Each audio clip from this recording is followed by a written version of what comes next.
we're in this situation where everybody's just rushing like crazy to get it to market and skipping all the quality components. Hey, if you caught this part of the video, you've caught the live. And we had to make sure we were live. You've got the live unedited edition of Home Gadget Geeks. It is April 19th, 2018, almost 8 p.m. in the Central Time Zone here in the U.S. If you caught it any other time than that, it just means you've got the recorded version, maybe on Google or Google Plus or YouTube, although I'm not sure anybody uses Google Plus anymore, but I can't stop saying that. If you've got it there, you just caught our live version. We're going to start in, 3, 4, 5 minutes. So hang tight. A little bit of pre-show just as we kind of gather the troops. Surprisingly, I see 7 or 8 out there in the chat room already. So welcome, guys. Good to have you. I see Peter and Ken and Drashna and other Jim. Guest 581. If you log out, log back in and put your name in where it says guest, then you'll know who you are. Is that you, Uyghur? Are you stalking? No, it's not me. I'm in there. Yeah, I see you. So my mom. Yeah. Do you think your mom would ever listen? She listened once or twice back when we first started doing it. I think my mom has been stalking me. Really? Like I don't call her for a couple of weeks and stuff. Like, oh, you can do podcasts, but you can't call me, huh? Yeah. Yeah, I think my mom stalks me out there. I did. So, I do another, Aaron, you'll appreciate the story. So I do another podcast for Gallup called Theme Thursday, and Micah Librant is my host. And Micah and I have been podcasting together for about 3 years. And it's every Thursday, pretty much, for the last 3 years. She had a baby in the middle, so we took a break off. And so she, I don't know, 3 weeks ago, she said to me, we were talking, she goes, "Wait, you have another show?" And I was like, "Yeah, I do," because I do a bunch for Gallup. And I'm like, "Yeah, I have this tech show." Oh, she had gotten, and we're going to review this here in a couple weeks. She got one of those mugs that has a warmer on the bottom, and when you connect it, you can connect it to the plate, and then it'll talk to the mug, and you can tell it how warm you want to keep the coffee and some other stuff, right? So she got one of those. I said, we ought to have you come on Home Gadget Geeks. She goes, "Home Gadget Geeks?" I'm like, "Yeah, it's my tech show." "You have a tech show?" So we started talking about it. Now she's hooked, and I think she's watched one of the episodes with you, and she's like, "I want to come on and review this mug." And I'm like, Did she okay. like it? Yeah, she loves it. I mean, she's just like, hey, as a mom who starts drinking coffee and then sets it down and doesn't come back to it for an hour, and then she picks it up and it's the perfect temperature. That's the thing. You can use the app and set the temp. And was this the Ember mug? I think it is. Yeah, I tried the travel version of that. Okay. Yeah, she's got the home version. Yeah. But she's a gadget girl too. And so she was like, "I want to come on." So in a couple weeks, thanks Peter for telling us Spreaker's good. I appreciate that. In a couple weeks, she's going to come on and we'll have her on, Mike, and she's going to review that plus a few like family gadgets she's using. She loves using gadgets for the kids and some of those. She has 2 now. So it was just funny that she was like, "I need to be on the show. I need to talk about it. It's a neat gadget. It works pretty well." Yeah. Keep it considered. The one drawback I think to all those warmers is always that if you just set your coffee, if it's warming all the time, it just, in some cases, it just bakes. Mm-hmm. And I found it wasn't hot enough for me, because when I drink my coffee, I like it piping hot, like right out of the pot. Mm-hmm. And the Ember works by lowering it to a perfect drinkable temperature where you can basically chug it if you want. And that's too cold for me. So I was like, I mean, yeah, it works and it's great and people are going to love this. But me personally, I'm like, you don't like it steamy hot. Yeah. Well, she's liking it. So we have another girl geek in the house. So you might have some competition, Aaron. It's all good. It's all good. Now it's good. Maybe when you guys take vacation, we'll slide in and help you out. Oh, there you go. Yeah, you and Micah you guys would probably do pretty well together. After that, they'd be like, "Oh, Jim and Mike, you guys can kind of take the rest of the year off." Just once you guys go on a permanent vacation. All of a sudden, there's the Average Girl Network.tv. And I did buy the Average Girl for my daughter because she was blogging for a while as the Average Girl, and then and kind of So, anyways, we so let it's it now slide. available on I think it GoDaddy. If you go to I prefer people use $2,000. I prefer people use hover. Hey, we forgot to mention beers in the pre-show. So, Mike, I'm back to Dos Equis. Oh, you're 2 back on weeks that, in huh? a row. Well, I was Corona last week in Dos Equis. We had a taco party, Aaron, and we bought a bunch of beer for the taco party. Good and beer. it's not bad. It's got a lime in it and super delicious. Are you supposed to put the lime in the Dos Equis? We do, and it's super good. Yeah. So you can do it Corona. I've done it with Dos Equis. Nice. Super delicious. So what does Mike drink then? Yeah, what do you got, Mike? Mine it's known from on both coasts, actually. There's very large amounts of it. It's known as just agua. Just some water. Nice. Right. Yeah, I know. I need to switch it up. Okay. I got an early morning tomorrow, and actually good. Yeah. Tomorrow is the start of a 3-day weekend for me going on a hunting trip. So nice. Yeah. Good. So, good. Figure to start out with some water. It's gonna be a weekend time of the year. Get some of those deer off the road. I'm always afraid I'm gonna hit them this time. It's turkey season. Actually, we're going turkey hunting. Oh, nice. Yeah, I'm gonna get some turkeys. Do you eat them, or is it just sport? Okay. Oh yeah. And is a wild turkey any good? Yeah. It's got a gamey taste to it. A wild turkey, right? It's got a gamey taste to it, kind of like if you've ever had, I don't know, like deer without the extra beef added or anything like that. It's got that taste to it, but it's still good. Hey, if you're listening, real quick, if you're listening, we'll start in just a second here. But if you're listening and if you're trying to use the chat room, you might need to pop it out tonight. We had a bunch of problems with the chat room at work as well for Chatwing. I think they're having some trouble. So if you go to the live page, go to live.theaverageguy.tv. Right below the video window, it says can't see the Chatwing chat room. Click this link. So I've provided even that link for you out there.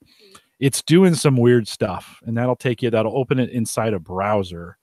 And it seems to be working a little bit better for me. Although, Tony, I see that you had trouble with it as well and put the same thing in the chat room 3 times. So, Mike, tonight probably would have been a good night to try that show notes / show notes in the Google Doc, right? Chat and it's in the show notes type thing. Aaron, before we start, do you got a favorite beer that you like your go-to, or you do you do that, or maybe even a favorite cocktail? I do that. I do like a cocktail.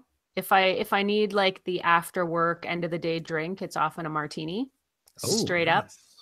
But if I'm gonna do a beer, there's a couple local craft brews up here in Calgary that are really good, and I'm really loving Stella Artois. My French is not so good, so but that's a good beer, good drinkable beer, and I do like the Dos Equis. I really like that. I like Mexican beer a lot too. Yeah, we'll try it with the lime. It's pretty good. I will. Yeah, when you first put it in and then you start drinking it, you get that just burst of lime because you. That's my favorite. Yeah, fresh like summer. Super good. So or like winter up here. The good news is I got a cocktail coming too here in a little bit. Sarah was like, "Hey, you want a cocktail?" And I'm like, "Yeah." And she's like, "Oh, okay, I'll make something." She always makes her own. Oh wow! Run one over to me too. I don't know. I don't know what I don't know what I'm going to get, but lately we've been doing a lot of Moscow mules. We bought all the right stuff for those, and man, her Moscow mules are great. So that might show up. That sounds good. She does one called the Taylor Swift, which is white rum and some other delicious. I think it's cranberry. You had that a few weeks ago, and I forgot to try it because I was like, "Oh, I gotta try that. I gotta have Hannah try that." Yeah, it was pretty good. So I asked her, "Well, just kind of bring it halfway through the show because I'll be done with my beer by then." And, there you go. Is that too presumptuous? Is that timing is everything? It is, and you don't want to get a dry throat when you're podcasting. So, all right, let's do this thing. Aaron, again, thanks for coming on. Great to have you. I love how you asked me, and I had to think of an intro for water. I'm like, this is a brew. It's available on both coasts. It's available on both coasts and other large areas. Free in most places. It's good. All right, let me kick this thing off. Here we go. This is the Average Guy Network, and you have found Home Gadget Geeks, show number 532, recorded on April 19th, 2018. Here on Home Gadget Geeks, we cover all the favorite tech gadgets that find their way into your home. News, reviews, product updates, and conversation, all for the average tech guy. I'm your host, Jim Collison, broadcasting live from the AverageGuy.tv studios here in a beautiful Bellevue, Nebraska. Mike, finally, I think we're in spring. Today was beautiful. Weather looks like it's going to hold for the week. What do you think? I've been following the weather more than ever this week because I'm going on a hunting trip this weekend. So we need good weather. So I'm hoping so. And it looks good. So I think this weekend and maybe into next week, we'll see spring finally. We haven't seen spring in Nebraska. Or maybe we saw it for like a day and then it went away. Yeah, it's gone. You know who hasn't seen spring yet? And it may be a couple more days is that Aaron Lawrence. Aaron, you got some snow on the ground and it could be there for a little while. Maybe. Snow. We just had a whole bunch of snow here, about, what did I say, 4 or 5 inches. And it only today kind of got above freezing for the first time since what I believe to be last summer. So, well, hopefully spring is on the way. By the way, you can use centimeters. You can say 10 centimeters if you want to on that. Okay. That's okay. We got some folks who understand it. Mike and I don't, because we're Americans. We won't know what you're talking about, but people in our chat room they might know. In our everyone else in the world will go, oh yeah, 10 centimeters. Yeah. But the Americans, we can leave them out. Of course, we won't leave them out on the show notes. We post show notes each week out at theaverageguy.tv. This week, Erin has provided us some great show notes that all go back to the post that she's done. I'd appreciate it if you'd head over to the show notes right now. Go to theaverageguy.tv/ right, and then go HGG352. I know it's a lot to remember, but HGG Home Gadget Geeks, you should get that. And then 352 is a show number. And all those links over back to Erin's blog, all the work that she's done. I appreciate it if you'd pop over there and look at each one of those links and all the information. But we'll have a good time talking about it tonight as well. Don't forget, you can get access to the mobile app sponsored by LastPass. Of course, we thank them for the sponsorship of the show. You can listen to us, and every week, 30 of you, it's amazing to me, 30 of you listen to this through the app. You can get that at homegadgetgeeks.com. Don't forget, subscribe, rate, and review if you're on Apple Podcasts. Subscribe and click on the notification bell if you're on YouTube. And of course, if you're listening on Spreaker, hit the like button. That always makes Mike and I's opinion of ourselves so much better. So don't deprive us of that privilege. Big thanks to Chris Nessie, who was on last week. Mike, Chris was amazing. I'm just going to say it. We got some really good comments back, some great stuff around ed tech. I really appreciated it. Such a fun conversation. Yeah, I really enjoyed it. Learned a lot from that conversation. Yeah, no, it was good. And so Chris, thanks for coming on last week. Don't forget, after we get through our time with Erin in the next hour or a little bit, maybe a little bit more than that, we'll go into the post show and it's all crypto. So we'll kick Erin out so she can go have some dinner or something. She doesn't. Erin, have you gotten into crypto at all? No, I did some research after last time we talked about it, and you guys gave me my first basic crypto education, and I'm still mystified. So no. Well, it's okay. You know what? You haven't missed much. I'm trying to think. When was the last time you were on? Maybe was it like October? I think so. October. November. Yeah. So it's just starting to get good. And so we're basically back to where it was in October right now. So You missed nothing. It went up big, went back down big, and now is pretty much. Mike, and are you guys still mining? You're still doing the crypto mining, Bitcoin mining thing? Well, Mike and I are doing burst coin mining, which is hard drive based. So you run hard drive nonces on hard drive space that you have, and it's a lot more energy efficient and not quite as detrimental to the planet. So we've been doing some of that. Although Mike sold off all his GPUs, I still have mine, so I'm still sucking down large amounts of power to get other kinds of crypto. We'll talk about that in the post show. And if you want to listen to it, by the way, for those listening, we're going to make that post show free this week. So normally you have to be a Patreon subscriber. It'll still be on Patreon, but it'll be available to everybody. So if you want to go out and listen to the post show, head out to theaverageguy.tv/support. Or if you can spell Patreon, it's theaverageguy.tv/Patreon. We'll get you there either way. It's free this week.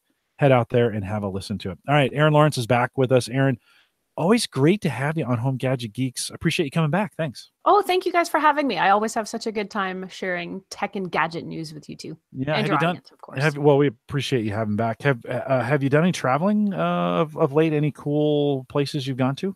In fact, I did. I got to spend the month of February in Spain and sort of had the whole live abroad experience and did some extended travel and some touring around the south of Spain. Did a little work while we were there too, but did get to enjoy ourselves a bit. So it was a really nice break in the middle of winter. So it was a full month, because I saw your post on Facebook. I'm like, man, is she like reposting stuff from her week vacation or 2-week vacation? No, you were there literally all month. It was almost exactly a month to the day. And we made that deliberate decision. We wanted to try to go somewhere and travel and not, be kind of like, okay, where are we going tomorrow? And 2 days from now, we'll go somewhere else. And we need to see 4 or 5 cities. And now we need to go somewhere else. We just really wanted to experience what it was like to live in another country. So we did that with that sort of extended time period. And I highly recommend it. It was really eye-opening. It was really fun. It was a real learning experience, and I can't wait to do it again. Nice. That's fantastic. What do you think your favorite part of it was, non-tech? Because we're going to talk a whole bunch of tech here in just a second. But when you think about your favorite part, not tech related, what would that be? Just seeing stuff that's older than anything, you know. I mean, we spend so much time, and I spend so much time dealing with, you know, plastic and metal and shiny things and new technology. And you can go to, you know, a cathedral that's been standing for 500 years, or you can go into some monolithic site in the middle of nowhere that's been there for goodness knows how long. So that, and there's so much of that in Europe and in Spain in particular. So that was really kind of humbling, just to be in those places and know that it's lasted for so long and is probably going to last long after I leave this planet. Yeah. Spain's a great country in the sense that it's really gone through two gigantic times of, I mean, first very Christian, very European, and then of course overrun by the Muslims. It became very Moorish, and then and that affected the architecture, but they never made it kind of into France. And then the Christians pushed them back into North Africa, and over a series of 200 or 300 years, kind of replaced. And every time they would come in, they would wipe out the mosque and rebuild the church. And so you have older, the farther north you go, you get older and older and older Christian churches that are there, but they're literally built on the ruins of the mosque, which had been built on the ruins of the Christian church before that, right? And so there's just so much rich history in Spain, in such great architecture that doesn't match the rest of Europe. So if you're traveling around France or Germany or whatever, right, you see all these churches that all kind of look alike. Not all of them, but it's very similar. And then I think what you saw in Spain was very, very different because it had that kind of that Muslim or that Arab influence on it. And so you get a very different style and a kind of eclectic style, I think. Yes. Did you notice that when you were? I absolutely did. And there's so much Moorish and Arab influence in the architecture down there. And, you know, today that's revered and they really respect that. But you're right. I mean, your knowledge of Spanish history is actually really impressive. But that's, you know, there was many hundreds of years, I'm kind of reaching there, but where, hundreds. You know, it was like wipe out everything to do with the Arabs, the Moors, and anything, you know, that's not Christian. But, you know, nowadays they really respect and raise up that history. And it's really, really interesting because you're right. You don't see it anywhere else in Europe. You certainly don't see it in North America. And it's unique to Spain, you know, and I think that's cool. And each country has those unique tendencies to it of why it is the way it is and how they built the way it is. But Spain is unique in that way. And even though they tried to destroy, they would come in and try and level the mosque and then build this Christian church. There was so much influence still of that design that they ended up building them with that kind of influence. So pretty cool. When you were there, certainly we were talking about this a little bit in the post show, but you had to use, like, we're in the United States, we're pretty spoiled. If I need Wi-Fi, I just turn on the hotspot on my phone. Not so true maybe in Canada, or not so true when you're traveling to Europe. So how did you get past getting, because I assume you still worked while you were there. Absolutely. Yes. Filed stuff. So what did you use to kind of get Wi-Fi access and all those stay connected? So we did a couple things. We made sure the place that we had booked had robust Wi-Fi so that we could work at home if we wanted to. The second thing we did was we sourced a co-working space. And who knew, but the Spaniards are totally into co-working spaces. And there was a couple of really great spaces we could go to. We sort of found one where we were really comfortable. They had lots of room for us and it was fairly quiet, which is the environment I sort of like to work in. So we did a lot of that. And, you know, then you can print stuff if you need to. They've got Wi-Fi. There's people you can talk to there if you need some guidance around the city. So we did that. And then the other thing I did when we didn't sort of have a home base to work out of is I picked up a gadget called Skyroam. And it's a hockey puck sized and shaped device, bright blaze orange. And it basically acts as a mobile Wi-Fi hotspot. So you create an account, you pay for what they call day passes, and you can essentially have Wi-Fi anywhere that there's cellular coverage, essentially. And the reason you want a device like this, you alluded to it in the introduction, is for Canadians in particular, and you guys will have to educate me about how it is for Americans, but for Canadians, roaming fees outside of Canada are enormous and they're a pain in the butt. And if you don't happen to get your roaming properly set up, and you're using your phone, or you accidentally get lost and need to look up a map or something, they'll actually kick you off the network and force you to call in to unlock your phone and your data again. So paying roaming fees and roaming overseas or even to the States for Canadians is really hard. So having this mobile Wi-Fi hotspot basically gave us the freedom to have email, have mapping, have internet, have, Google if we wanted to look up facts about Spanish history. And it was all at our fingertips, and it worked quite well, actually, in a lot of places that I wouldn't have expected. So do you have to get new SIM cards for that as you travel around, or is it one account and they take care of the rest? So you don't need a SIM card. And that we did actually look at getting SIM cards, because I know several people that have gone over, they buy the disposable SIM cards or whatever, put them in their phone, and they'll just use that. It didn't end up working out for us to do that. And I did have this device at my disposal, so I thought we'll use that. But you don't need a SIM card for it. So essentially you can shut everything on your phone off except for your, I guess it was Bluetooth, and just connect directly to the device as if it were hotspotting from your phone, for example. So as long as the device, the Skyroam device, is able to pick up a cellular signal in wherever you are, it functions. So it basically accesses the cellular network on your behalf. You're paying Skyroam a day pass fee, which is about $10 US a day, but it's a 24-hour pass. So you get it all day and all night. And like I said, so long as you have cellular access, you've got Wi-Fi. That's affordable. $10 a day. I think that's a lot better. In the US, it's getting a little bit better, especially if you want to go to, say, like Mexico or Canada, if you want to stay in one of those two countries. But still, if you go overseas, you're still going to pay quite a bit. So I've heard the suggestions of getting other SIM cards, or there are international plans you can tack onto your plan, but they're still rather expensive depending on how many days you used it in a month. I bet that would still be cheaper than some of the plans that we have. Well, and for us, it was, because you can add, I think it's 5 users, or you can like attach 5 devices to the Skyroam. So my husband and I were able to each attach both of our phones and each of our laptops. And, and then I had another phone, of course, because who doesn't travel with 2 phones and a laptop? Connected my Google blogger. Yeah. Right. Gadget blogger travels my that way. Pixel 2 XL phone was connected there too, so I could do some social stuff. But, we were able to use all our devices. Whereas if we had done it through our cell company, we would each be paying roaming separate to each phone. And it was not cost effective. So this was, in this case, for us on this longer term trip, it was the most cost effective solution for us. So in your post, you talk about buying it. So 149 USD retail. And then you could rent it if you want to rent the device, about $10 a day. To use it, then a day pass costs about $9 a day.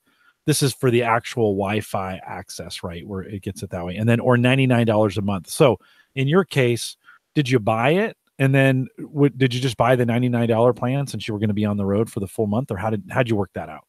We weren't sure how much Wi-Fi we'd need. So we bought the device and then used day passes, because we knew we'd have Wi-Fi at the place we were staying. And we knew we'd have access at the co-working space. And in all honesty, most places in Europe, like every bar, restaurant, cafe, barber shop you're in, everybody's got Wi-Fi there. So you can get good Wi-Fi almost anywhere you go. So we really thought this was something we would need when we were traveling. So if we were driving, for example, through an unfamiliar area or trying to get somewhere, or we were out at this remote site in sort of the middle of nowhere, Spain, where General Francisco Franco is actually buried. Jim, you'll probably know from your Spanish history knowledge. For sure. And we wanted to look up some facts about, what this place was and some more information about it, because there was really nothing there. So we used the Skyroam device to look up and, basically look up a virtual guidebook about this place and sort of guide us through this tour of this place. So we only used, I would say, out of the 30 days we were there, we probably only used about 7 or 8 day passes. So in the end, what's that, about 70 or $80? So 6 of one, half dozen of the other. If we had gotten the monthly pass, we might just not, we might have used it more often, but for what we did use it for, we didn't feel like we were getting shortchanged. We didn't feel like, oh, if only we had one more day of Wi-Fi day passes. But yeah, It worked out. Yeah, I did Germany 5 years ago now, and it was such a mess. This would have been a great, I could have rented it, $50 to rent it. That's the right way to go while we're there. Although we were there, let's just say, I guess we were there 10 days, but I probably only would have used it 7. So let's say 70 days to rent it. And then I probably would have just went to $70 at the same, to do every day, lock it in that way. Although, to be honest with you, you're like at $99 a month, that's pretty reasonable to just use and not worry. Yes. Like, oh, am I going to go over or whatever? Mike and I are going to talk in the post show. I just went way over my bandwidth limit on Cox, and I've been checking it every day, like, oh, how close am I getting? And then at the very end of the month, I just blew it out. And I was like, oh, I should have just bought the unlimited plan, right? But in this case, when you're traveling, you don't want to be thinking about, like, is it going to work? Isn't it, did I get the right pass? It was probably, I think, maybe easier just to buy the 99 and be done with it. But in your case, so you save $20 on that.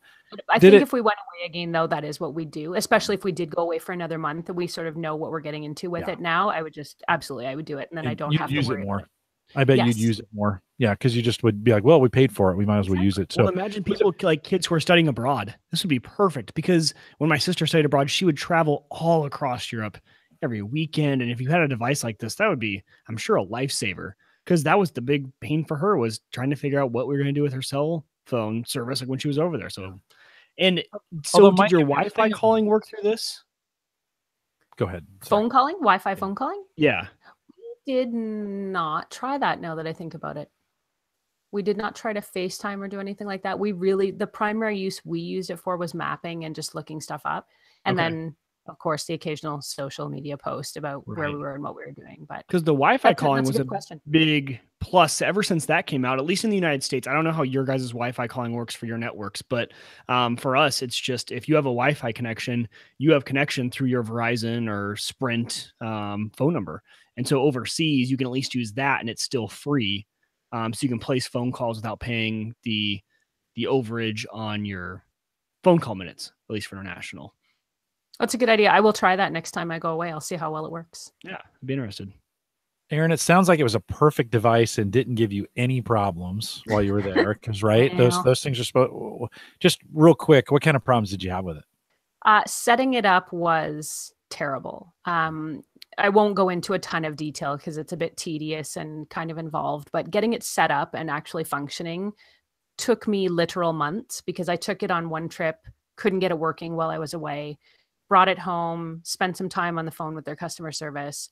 I guess Skyroom did something on their end to it and sort of got it working. But even when you're just trying to get it connected on a day-to-day basis, it's fussy. So when the device works, it's absolutely amazing. And it was a lifesaver for us on more than one occasion. But if you're going to get this device, you've absolutely got to get it set up, and you've got to test it, even if that means blowing a day pass before you go. Make sure it works, and make sure you know the steps. And I wrote them out in great detail on my blog, techgadgetscanada.com, if you're thinking about something like this. But just read through it. The steps are there.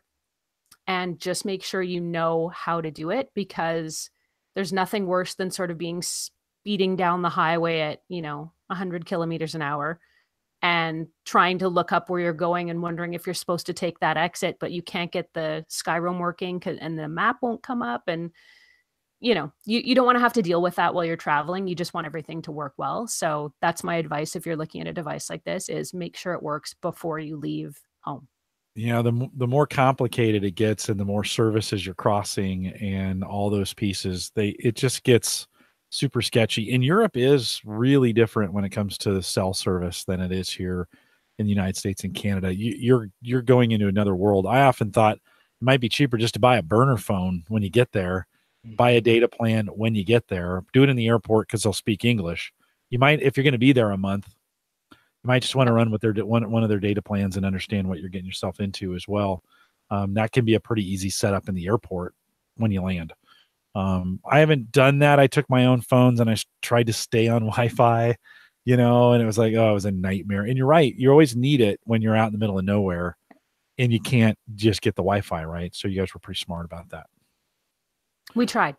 It was helpful, but like I say, Didn't ever ruin your trip though, did it? When you couldn't get Wi-Fi or you couldn't get it working, or no, because like I said, there's sort of Wi-Fi everywhere. So if it was, heading another 10 or 15 minutes down the road to find, a cafe that had Wi-Fi, and of course they're happy to share their password, it was fine. Yeah. And honestly, it saved my bacon more times than it caused me consternation. So I do recommend it, but with that caveat that you've got to make sure you know what you're doing before you leave home.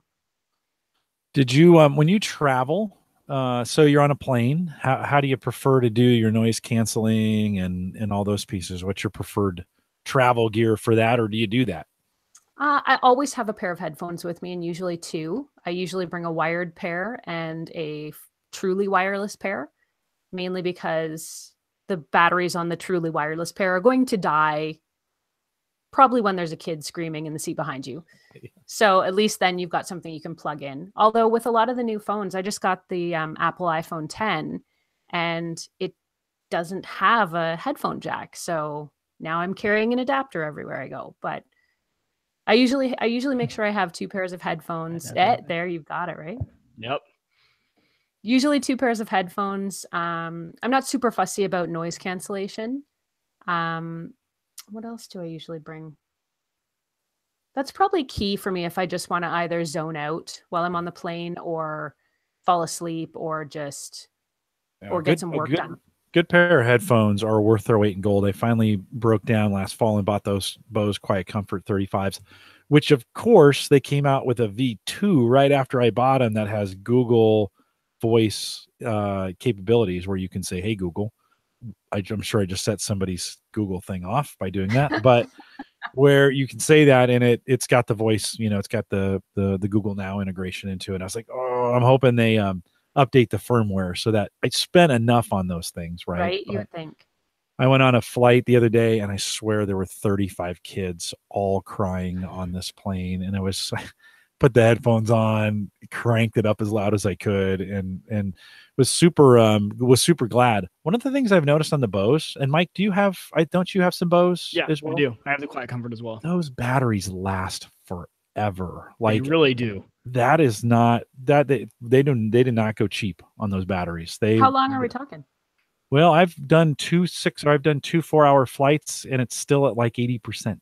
Oh wow. Yeah. Oh, you have the truly wireless ones, Jim, right? Yeah. Okay. See, mine are wired. Okay. The only power it uses is for the noise cancellation. So mine last months. Yeah, I think I could go weeks or months without necessarily charging them. I felt so bad as much as I paid for them. I've kind of been using them at work as my conferencing. We switched over. We have no phones anymore. Everything is headsets now at work because everybody's so mobile. And I was like, and the pair I got a Plantronics pair that's not very good, not very comfortable. The earpieces just sit on your ears, and after about 10 minutes, that gets kind of uncomfortable, right? And so I thought, I got these Bose, I might as well try them. So I've been connecting those Bose in. I've been using them for a week now, and I think I'm down to 60 after being at 70 after a whole bunch of travel. So those, I don't know, I'm a big fan of those Bose, and I know they are super pricey. I get that. You're listening to this in your car and you're like, but Jim, I don't have $350 to spend on a pair of headphones. If you travel or you need that, oh man, I can't recommend them enough. That's not that far off the average price of wireless headphones these days, though. That's true. I mean, if you want a good solid pair with a decent battery life, that is what you're going to pay. Yeah. Sarah saw them and said, hey, I'd love a pair of those. I'm like, I bet you would. And she's like, actually, I don't need the noise canceling stuff. So I think we paid $229 for the 25s. So I think that's what they are, that have they're wired, although they're wireless as well, but they just don't have the noise canceling, or maybe they do have the Google stuff, but it was still $230. I mean, that's still pretty expensive for a pair of those. In Canada, they would be $1,000 easily. Yes, right? $980. You tested it, yeah, $999. Thanks, Bose. You tested out some Bose SoundWear or personal wearable speakers. While you're talking, this is pretty interesting. I've never seen these before, so I'm going to show while you're talking about them. I'm going to show them on the screen. So this actually blew my mind. I got a chance to review this for Best Buy, who I do some blogging and writing and reviewing for. And my editor called me up and sort of trying to explain this concept. And he's like, well, it's a speaker that you wear around your neck. And I'm like a pair of headphones, like you take them off your ears and put them around your neck. He's like, well, kind of, but it's a speaker and it wraps around your neck. And that's what it is. It's sort of this U-shaped speaker that you wear over your shoulders and around the back of your neck. And it kind of looks like a really boring and really cold scarf, but it sits on your shoulders and it plays the music sort of directly to you. And it's a really crazy sensation because you're thinking like, okay, it's a speaker. It's just going to play music, all around and, everybody can hear it. And while people around you sort of can pick up on it a little bit, it's not as loud as if you were playing a wireless Bluetooth speaker in the room. So you can't hear it quite the same way. So for the most part, the sound is directed up and around your head. And I kept saying it creates this sort of space helmet effect of sound around you that is the oddest sensation. And I've never heard anything like it. It sounded really good. It was really fun. Not uncomfortable. I kind of thought it would be uncomfortable and it would, slide around and fall off and whatever. It's actually really well designed. I was surprised by how much I liked it and surprised too by just how foreign the concept was. I wasn't really expecting it and wasn't really expecting it to work well. And I was quite surprised at how much I enjoyed it. So like in an office environment, if you had it on and I'm sitting maybe across the room from you, can I hear it? Yes. That would be a terrible idea. Okay. So it's okay. So I could still hear it and it would still but not as intrusive as say like the 80s and 90s boombox sitting on your shoulder. Okay. So what's the target for this then? That was my next question. We're all thinking the same thing. That was my first question when it was pitched to me, is like, who would do this? Like, you don't want to be the jerk who's walking around blasting your music and, imposing it on everyone around you. So I thought, who is going to use this? But what it's for, honestly, in my opinion, is for people that don't like wearing headphones. Either they don't like the in-ear because they're uncomfortable. They don't like the over-ear because that kind of aches. And you don't want to shut out the world around you by wearing headphones. You still want to kind of be alert to what's going on. So, I was thinking if you're out in your garden, you want to do some work outside, probably not with the lawnmower, but, you're just kind of puttering around outside. Putzing around works. But it would be good for that because then you can sort of still hear what's going on. If you're doing things around the house, if you're in the kitchen making dinner and you want to be attuned to when your kids or your husband or your wife gets home, it's good for that. And, if you want to go out for a walk, maybe around your neighborhood, but you don't want to sort of shut out everything, you want to sort of be aware, it would be good for that as well. So I really think it's for people that want that personal audio experience, but don't want A, to be cut off by headphones, and B, don't want that constricting feeling around their head. Interesting. That's an interesting design. What's the retail on those? It is $399 Canadian dollars. Okay, so $10 US. So that's $17 here in the United States. That's an interesting use case, and it's got to be an R&D thing that they did at Bose. Like somebody was, had a bunch of scraps of speakers, laying around on the floor, and like, what could we make out of these? Because it's such an interesting use case that I think is fairly limited. But you're right, there may be some safety situations where you want to be able to play music. Did you do spoken word podcasting? Did you listen besides music when you were doing it? How did spoken word sound on it? Honestly, everything sounded good. I mean, if Bose is great at one thing, it's audio quality overall, pretty much no matter what you're listening to. So everything I was listening to on there was great. I had no complaints about the audio quality. Yeah, I would think if you were having to move around, if you're moving rooms, if you were in a situation where even like cleaning rooms at a hotel, or although room cleaners at hotels could never afford anything like this. This is a big, pretty expensive.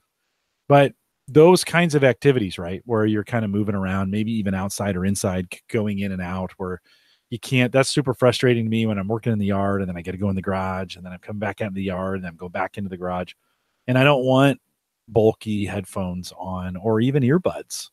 Interesting. Did it sit okay? I mean, could you move around? Could you lean over? Would it fall off? Did it shift around? I did a bunch of movement testing with it. And, you would think that bending over, it's going to, fall and smack you in the back of the head kind of thing.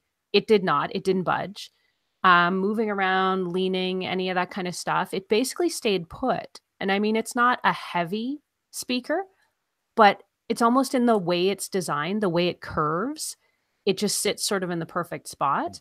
I wouldn't go jogging with it on because, that's where you were kind of getting a little more movement with it. Though I did have one blog reader say he has one, he uses it for jogging and he thinks it's fine. Oh. It doesn't bother him. There you go. So to each their own. Yeah. No, interesting. First time I've ever seen anything like this. I saw that on there. I was like, wow, where did that come from? And I don't think there's a lot of people talking about that, but there's an interesting concept.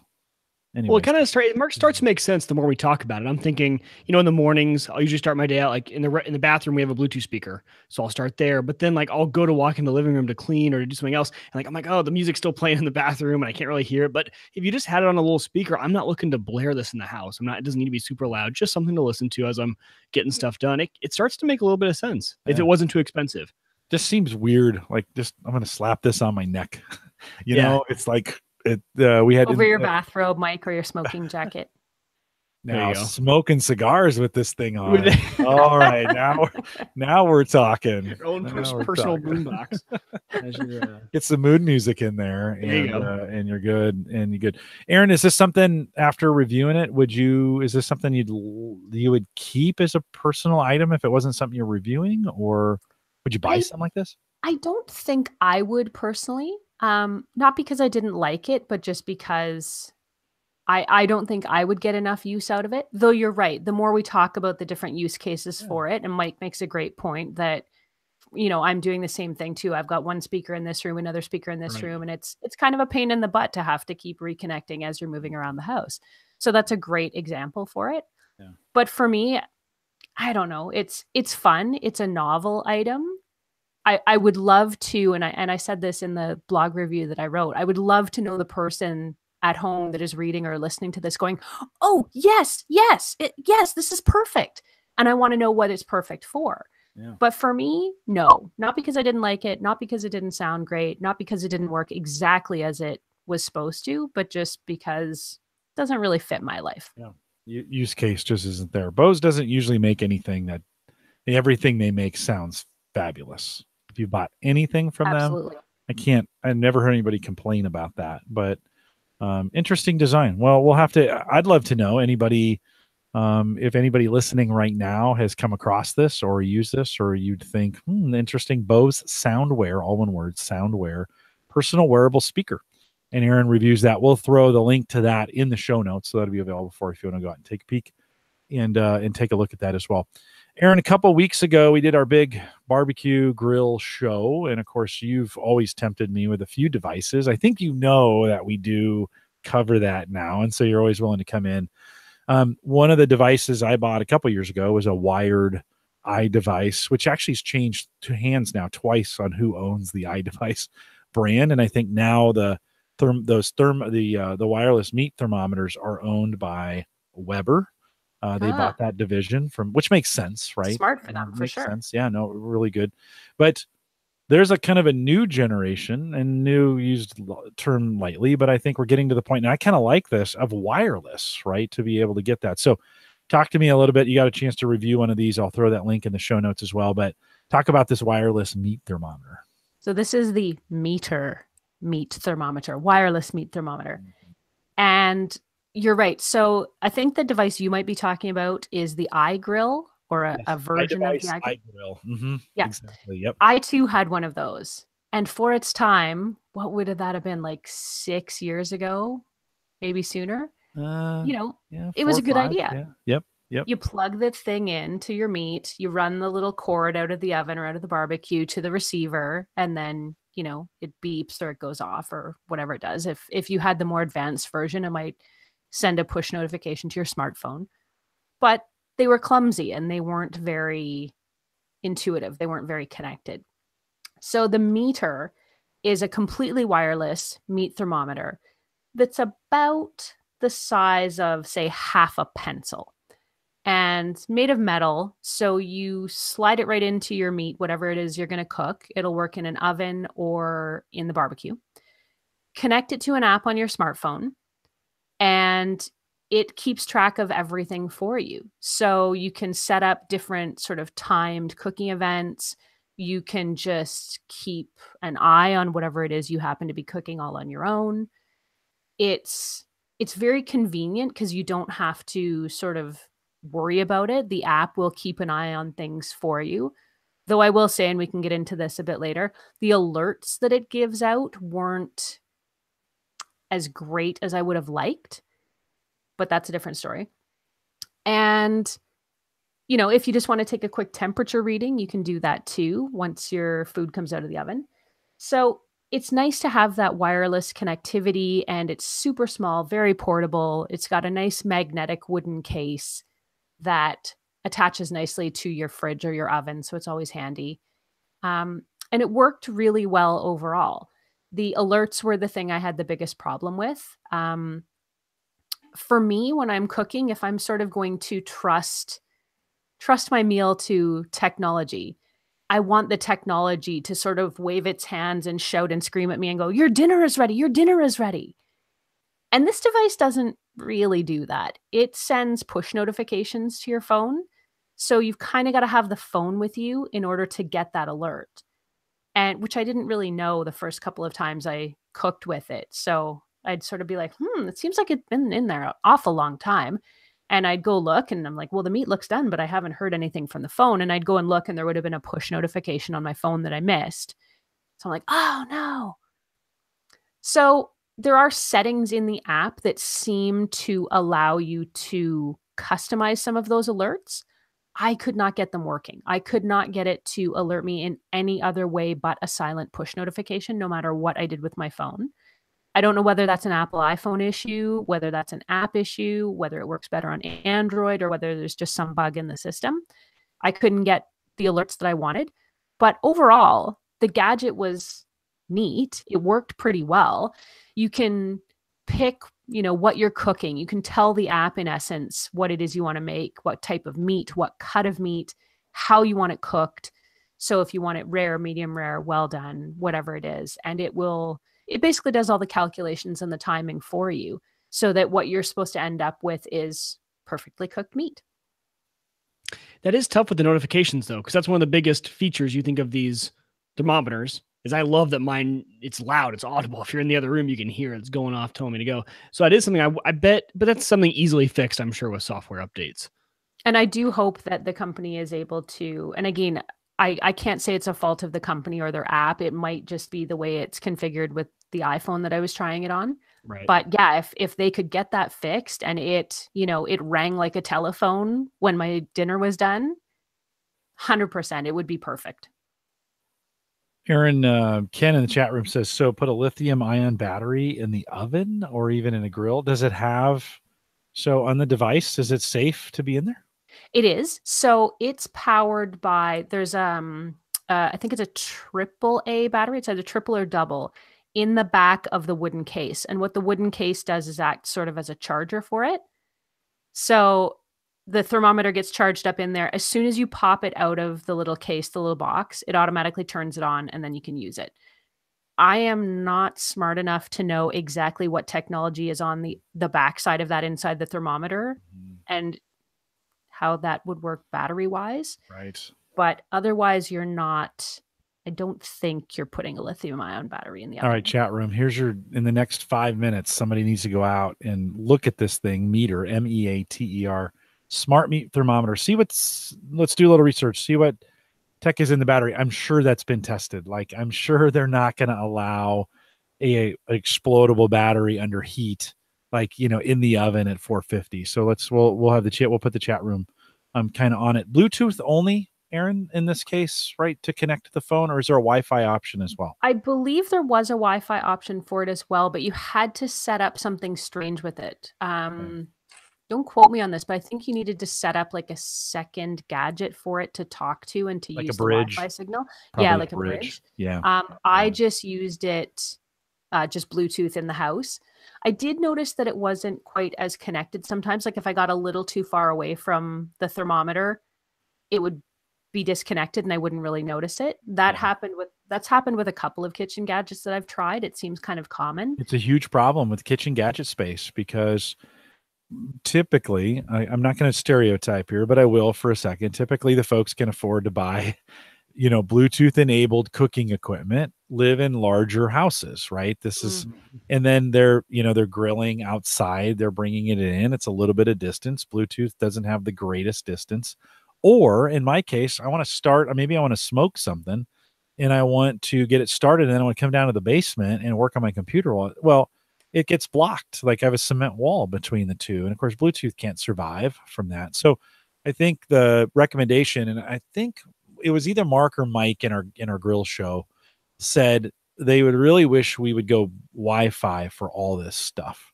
Now that Wi-Fi, I think the Wi-Fi transmitter is a little bit bigger than a Bluetooth transmitter. And so it's a little bit more real estate to get that done. But I think that's kind of one of those things. If we're pushing Wi-Fi out on the deck, it'd be great if it came in through Wi-Fi as opposed to Bluetooth, don't you think? And so many things now are going the way of Wi-Fi, or at least they're giving you both options in one package. I've got a couple pairs of speakers that I'm trying out too that now offer both, so that you can have, that reliable Wi-Fi connectivity, or if you just want the quick convenience of a Bluetooth connection, you can have that as well. Well, Tony comes in and says it uses AAA, but that AAA battery is in the case, right? Mm-hmm.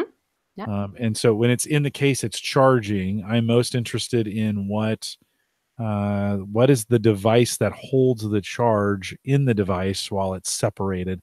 Because I imagine it probably does. Do you know how long it holds that charge for, or how long you can leave it in a piece of meat? Did it any specifications on that?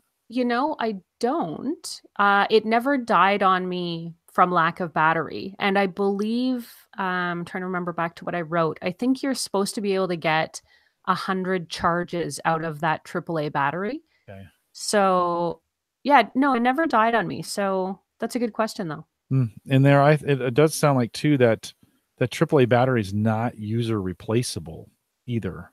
It is actually. It is? You okay. Can, yeah. Yeah. Maybe I could have misread that out of chat. So it's hard to do both conversations at the same time. No, that's good. Tony says maybe like AirPods, right? I mean, maybe the battery technology that's in AirPods. I don't know what those are. I'm sure we'll have to do some digging in on that. Mm-hmm. I'm super interested in that, of course, because we talk about grilling technology all the time here on the show. This is not Meter's first run at a thermometer like this. A year or two ago, I saw one out like it. I do love this design because I'm always losing. Like I got that cable and then it's kind of sooty, and then dirty and greasy, and you and then tangled and awkward. Yeah. It was super cool. Like when I got it, it was super cool. Like you're plug it into the turkey and set the transmitter on the outside of the grill, and it hooked onto my phone. And you're like, this is going to be great for the first time. And then, you start thinking through it and you see something like this. I do like this idea of having it completely wireless.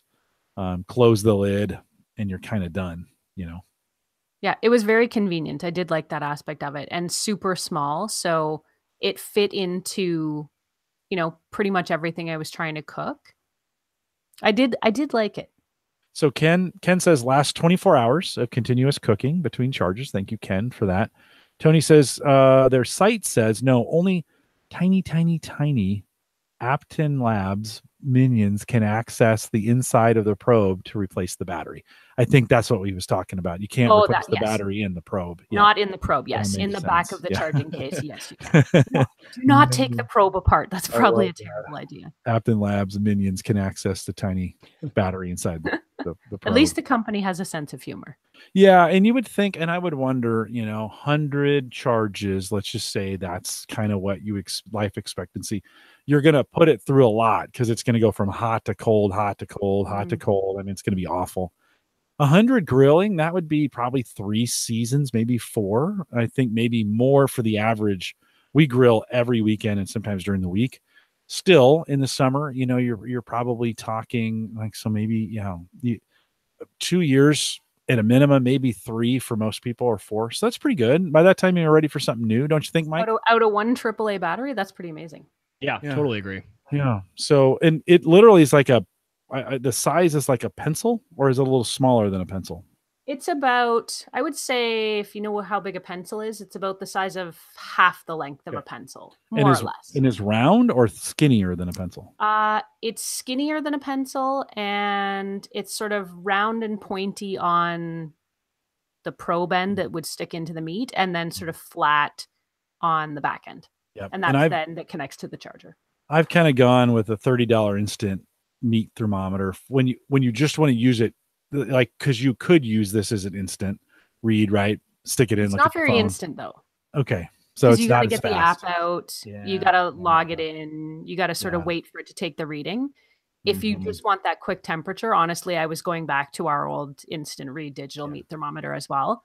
Yeah. But I think the application for the meter is more for something when you're going to do, a good couple hours in the oven, you're going to put some meat on the grill, for 6 or 8 hours and slow cook it. And you just want to make sure that your temperature is holding steady where it should be. Mm-hmm. My instant read's like a switchblade. I feel like, I feel like a gangster when I got there and it snaps out for me. Mike, what are you using for, you have just an instant read that you? So I have the one for smoking. I have one of the wireless.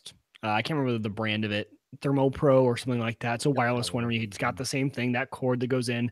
That's the one that stays in there the whole time. And then I have another InstaRead digital, that super skinny needle you're sticking in the food.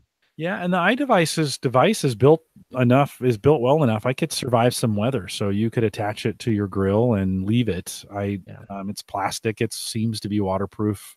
So you could just leave it out there, and it would make a good permanent. Aaron, I think this is where some of these are really good. Like if it's going to be a permanent temperature sensor inside your grill, and then just put it up underneath something where it's kind of protected from the elements. Yeah, I think a wire is a great way to go because it's a lot lower tech. I think it's going to last a little bit longer.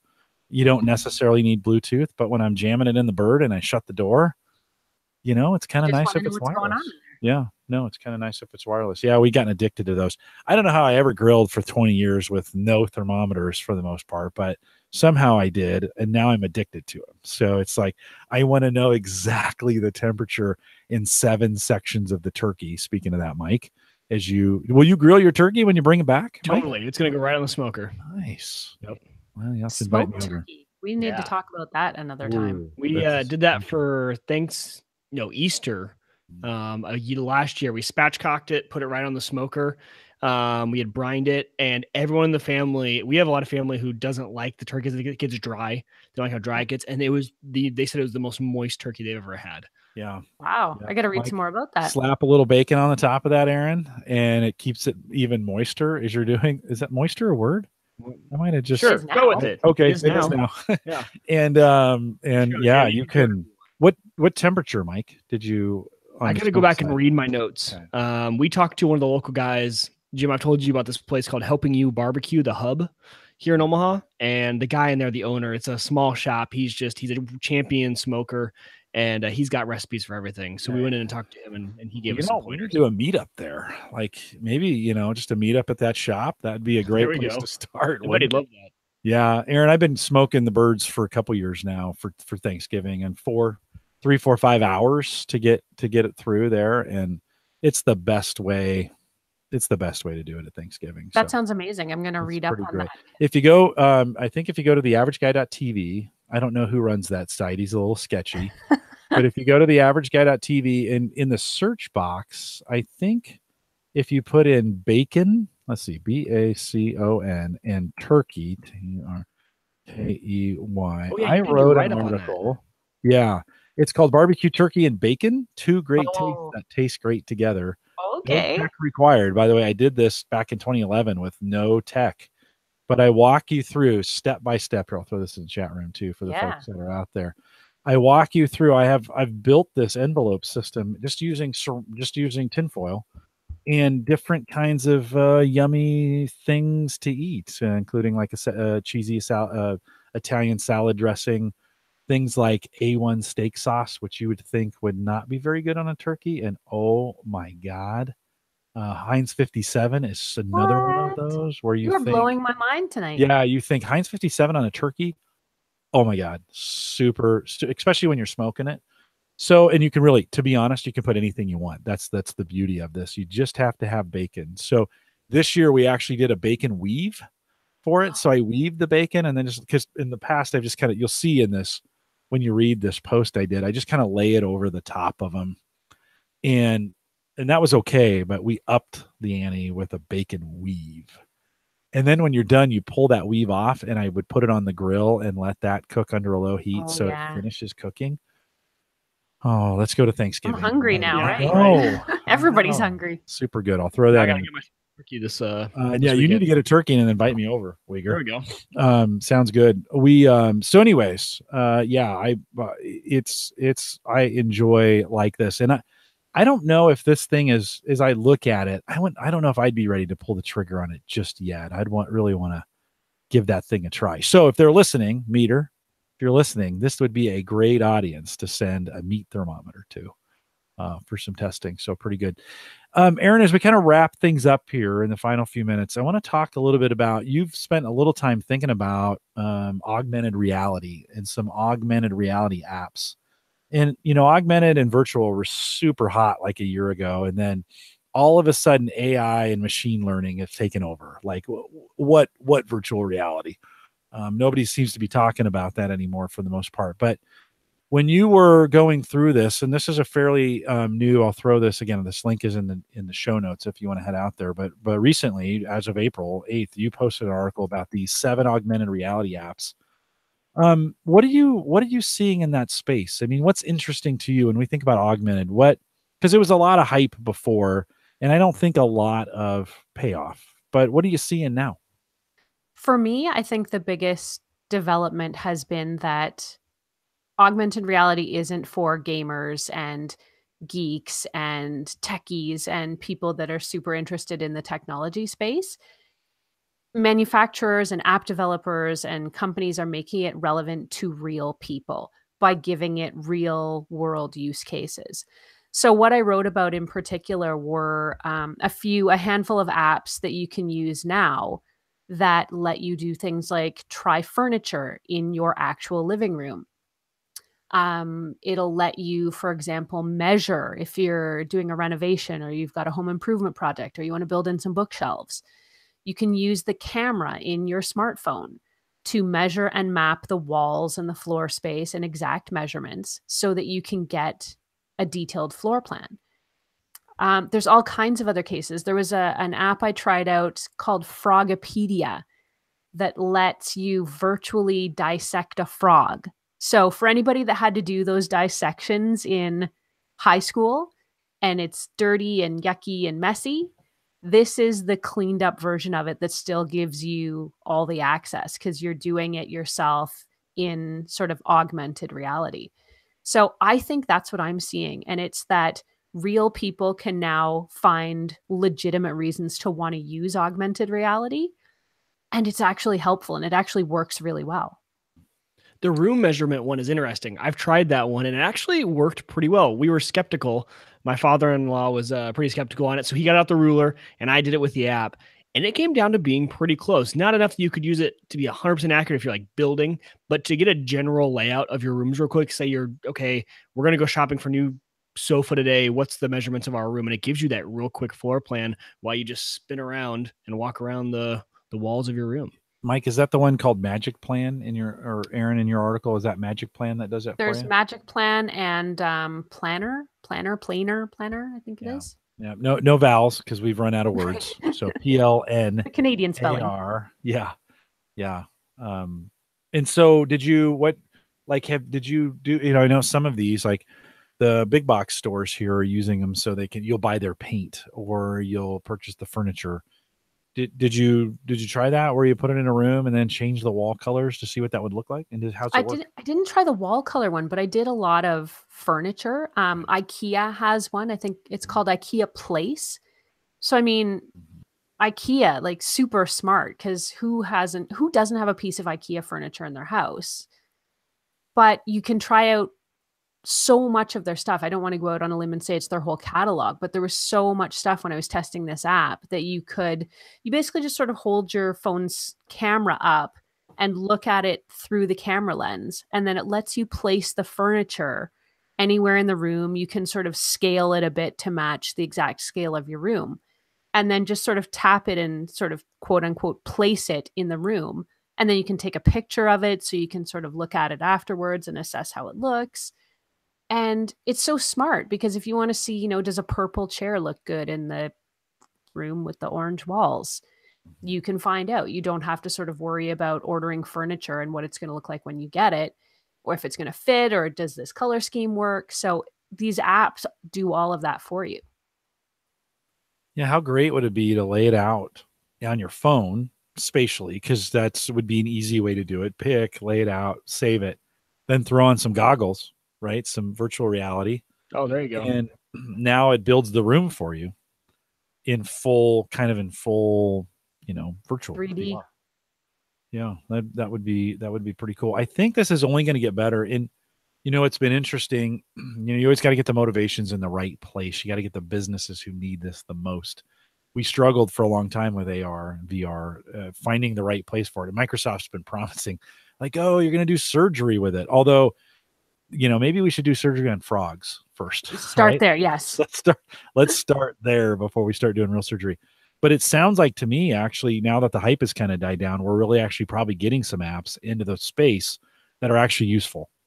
And, I could imagine too, where, I might take my phone, hold it over an engine and say, hey, where is my engine? Where's my air filter? Or, what should I look for to disconnect my battery? Some things that are real simple, but have you looked under the hood of Fixing the your car? toilet, right? Yeah, like right. where is the ball cock? Right. Find out on the app. No. And right that is on. a legitimate toilet Yeah. part for anyone who doesn't know that. Well, and I wonder though, if many people, since these phones and the apps are becoming so popular, do people even realize they're using augmented reality when they're doing this? Or to them, is this just an app that's doing something really cool? Like I'm thinking of this. So the app I had used was Cam to Plan. Sounds very similar to the app you were talking about. And as you're walking around the app, like the corners are you showing up on the ground. Even I didn't even really equate that, like, oh my gosh, this is amazing augmented reality tech. I just thought, okay, this is a really cool app. I think a lot of us are forgetting that kind of, now, and that's almost better. When a technology becomes so embedded that you don't realize it and it's part of an app, I think that's a good sign for augmented reality. And then we'll start to see it in the more advanced, like you guys said, surgery and other areas, but we're starting to get so used to it because we're seeing it everywhere. A Snapchat filter is essentially augmented reality. It's putting that filter right on your face, and people don't even realize that's what they're using every day. Well, or Apple's Animojis, right? Yeah, Everybody made a big deal out of Apple's Animojis when they came out with the iPhone 10. Right. And that's exactly what that is it's augmented reality. Yeah. And I think you're hitting the nail exactly on the head, that people don't sit there and go, oh, I'm going to use my augmented reality phone device to create an animated emoji. They're just like, wow, look it, I'm a unicorn. That's all they care about. So when VR gets to that point, that will be nice, because augmented reality has gotten to that point. We're using it every single day. We're not hopping into VR very often yet, but I'm guessing it'll probably have the same effect as AR. You start to mix up the terms there and become just as popular. We might not even realize that we're using it as much as we are. Do you think it's because of the quality? Because I know a lot of the virtual reality stuff that I've tried. I mean, it's impressive, don't get me wrong, but I'm not so lost in that world that I want to stay there for an extended period of time. Right. It's the barrier of entry for the really nice experience. You can get the Google goggles, right, and put them on, and you can do the Samsung stuff. But like you said, the quality's not there. The experience isn't fantastic. Some of the other experiences are great, but you're going to pay a pretty penny to have that experience. And it's going to take up a lot of space in your living room. And there's all this stuff. Whereas augmented reality, it was, it's in my Snapchat app, which I was already using. So I'm using it. Kind of cool. There's no barrier to entry with that. I think you nailed it. Yeah, I think, Aaron, we're probably a couple more years from getting the power consumption for those right, and then getting the right chips in the right place at the right speed to make all that work. There's been a lot of complaints on the VR side of people getting sick because the refresh rates aren't fast enough. And of course, when the human body starts detecting those kinds of things are going wrong, it thinks that you've eaten something bad. And so you immediately throw up. That's why you don't want to throw up in your virtual reality headset. And it's like, ooh, things aren't going well. You ate something bad. Let's get rid of it right now. That's why you get sick, right? It's a natural reaction to it. But it's super interesting that I think we're still a couple years away from it being really good. Mike, I think it's going to sneak up on us, like you just said, where a lot of hype around it. This kind of seems to be the hype cycle. A lot of hype around it, unfulfilled promises, over promise, under deliver. People stop thinking about it. That is the point when it gets really good. Or it's when it's integrated into something we already have, right? Augmented is in our phones, which we already have. I don't need another device. When my pair of glasses, Jim, when your glasses right there all of a sudden switch and you're in a different world with those glasses, I mean, that's going to be where this is when it's incorporated into stuff we already have. If your room can become a different place, if your things like that, where it's not you're going out and buying a dedicated VR experience. Besides gamers, I don't think many other people are very interested in that experience yet. I'm not looking to escape this world and go sit on a beach and pay $1,500 just to go sit on a beach and say, oh, isn't this pretty? I don't think anyone's having that experience. And how often do you have to fix the ball cock on your toilet? Seriously, like, Aaron, I hope you're not having to fix it twice. At least twice. Twice. It's well, I think there's some interesting. I think we're still trying to find the right. Like, I think augmented we found, and it's getting better. Virtual, again, kind of to the gamers world a little bit. That's kind of where it's taken. Ken, it's in the chat room. Anyone seen the Good Doctor show? They use that for surgery. Yeah, I was actually just going to bring that up, Ken. It's probably fake. I'm sure that's not real yet. Well, and I don't know how. I was going to ask my buddy how close we are to that. That's I know CSI, we're very close. Right? None of that stuff is real, but I mean, they can do it. They just can't do it in a day, or they can't do it in 2 hours. Horatio on CSI Miami, he'd have those guys locked up by the end of the day. I'm like, it doesn't really work that way, but that's okay. So I think TV is always ahead, right? So I would be a little hesitant to say TV is close, but it is always a predictive indicator of what's coming, right? I think we have seen a lot. I've mentioned this a ton of times on Star Trek Next Generation. As bad as that show was, and as nerdy as it was, they all had what? They all had these. They all had handheld devices that were walking around with doing things. And I was always kind of wondering, what are they do? Why are they touching that? Like, what? There's no keyboard on that thing. How can that work without a keyboard, right? When that show first came out, like, how can they be typing things? It's just a screen, right? And guess what we have today? Right. So I think Hollywood or television's always a little bit ahead. So I think those things will be coming here pretty quick. So, well, Aaron, thank you for jumping in tonight. And if you were to say, I ask you this question every time you're on, but kind of what's your favorite personal gadget that you're using right now that you couldn't live without? I mean, what are you kind of tied to? I am going to go with, I just got, I upgraded my phone from an Apple iPhone 8 to the 10, and I love it. I can't put it down. I love how it works. Really? It's seamless. I think we've talked about this before. I'm kind of Apple all the way. Mm-hmm. So it wasn't a stretch for me to upgrade to the 10, but just in terms of how fast it is, how much it does, the new technology, the lack of home button. And I know there's other phones out there that did the no home button way before Apple did, but it's nice to see it in this device. So that's probably my number one device. I've got the Amazon Echo Plus. Amazon finally came to Canada early last winter, and I'm loving virtual digital assistants.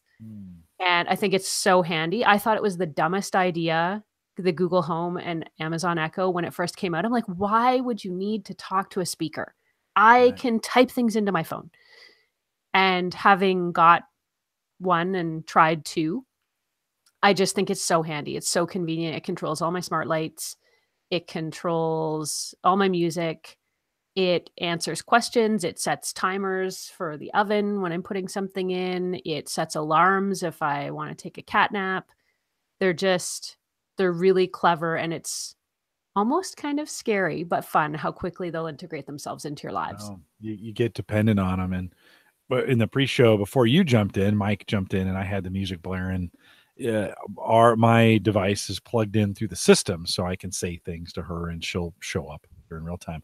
One of the cool things about it recently is it's listening after you've stopped something. So if you say, hey, stop the music, I always say pause, and then it'll listen for a few seconds. You have to turn this on, but then you can say things like thank you, and she'll say no problem. Or there's a whole bunch of different, different things that'll say. I used to do that, just automatically. I'd say, hey, turn the lights off, and they'd go off. I'd be, hey, thanks a ton. And of course, nothing. But now it's fun to see what she'll say when you're done. I think that's the next step in getting these things to be able to do multi-step tasks where it's just not one thing at a time. And you have to say, hey, wake word, do this. Then it's done. Wake word, do this. Wait for it, where you can just do one after the other. So they're getting pretty convenient. Mike, have you turned that on at all on your devices? I'll have to check if I have. Can you stack, besides just saying like thank you, Dan, you can stack commands? Yeah, can you do ands? Yeah. Turn No. off this light and this light? I don't know, but what I do is separated? Say turn this off, and it goes off, and then I say turn this off. You don't have to use the wake word again because it's gotcha. listening. So eliminates that wake word. I gotta check if I have that on. I don't know if I do or not. It's pretty brand new in the last couple weeks. Okay, then I probably have it, and I have a lot of my lights grouped for that reason, so I can just turn off the right on A lights, right? And it turns off the ones except for in the bedroom when I'm going to bed, stuff like that. You can do some settings too with that, right? Where you can say turn on this mode, and that's not the right word, but it is where it'll do a bunch of things for you. Go into this mode. It's morning mode. Right, so it's going to go in and do all these steps for you. And I've been planning on getting more into that and trying to get those set up. I haven't spent the time to sit down and actually play with it, but I should, because I'm giving about 3 commands at night throughout the course of the night where I could probably just do one mode for bedtime mode or morning mode. Aaron, have you attached lights and other home automation stuff to it? I have lights. I have door locks. I have another speaker. What else have I got attached to them? It's primarily the lights and the music for me. So, when I come in, or I wake up well before dawn most days. So just to be able to, as I'm walking down the hall, hey, wake word, turn on the lights in the kitchen for me, and it's there. That's really convenient. And then, you can do things like what's the news today as you're getting your coffee ready. You can, heck, if you've got the outlet plugged in and it's connected, you can say, start the coffee maker for me if you want. I mean, there's not really any end of things that you can automate with this kind of technology. So that's what I like it for. It controls most of the lights in my house right now, and I love it. I want it to sense that it's me and that I'm awake. And it should ask me, would you like me to start the coffee maker?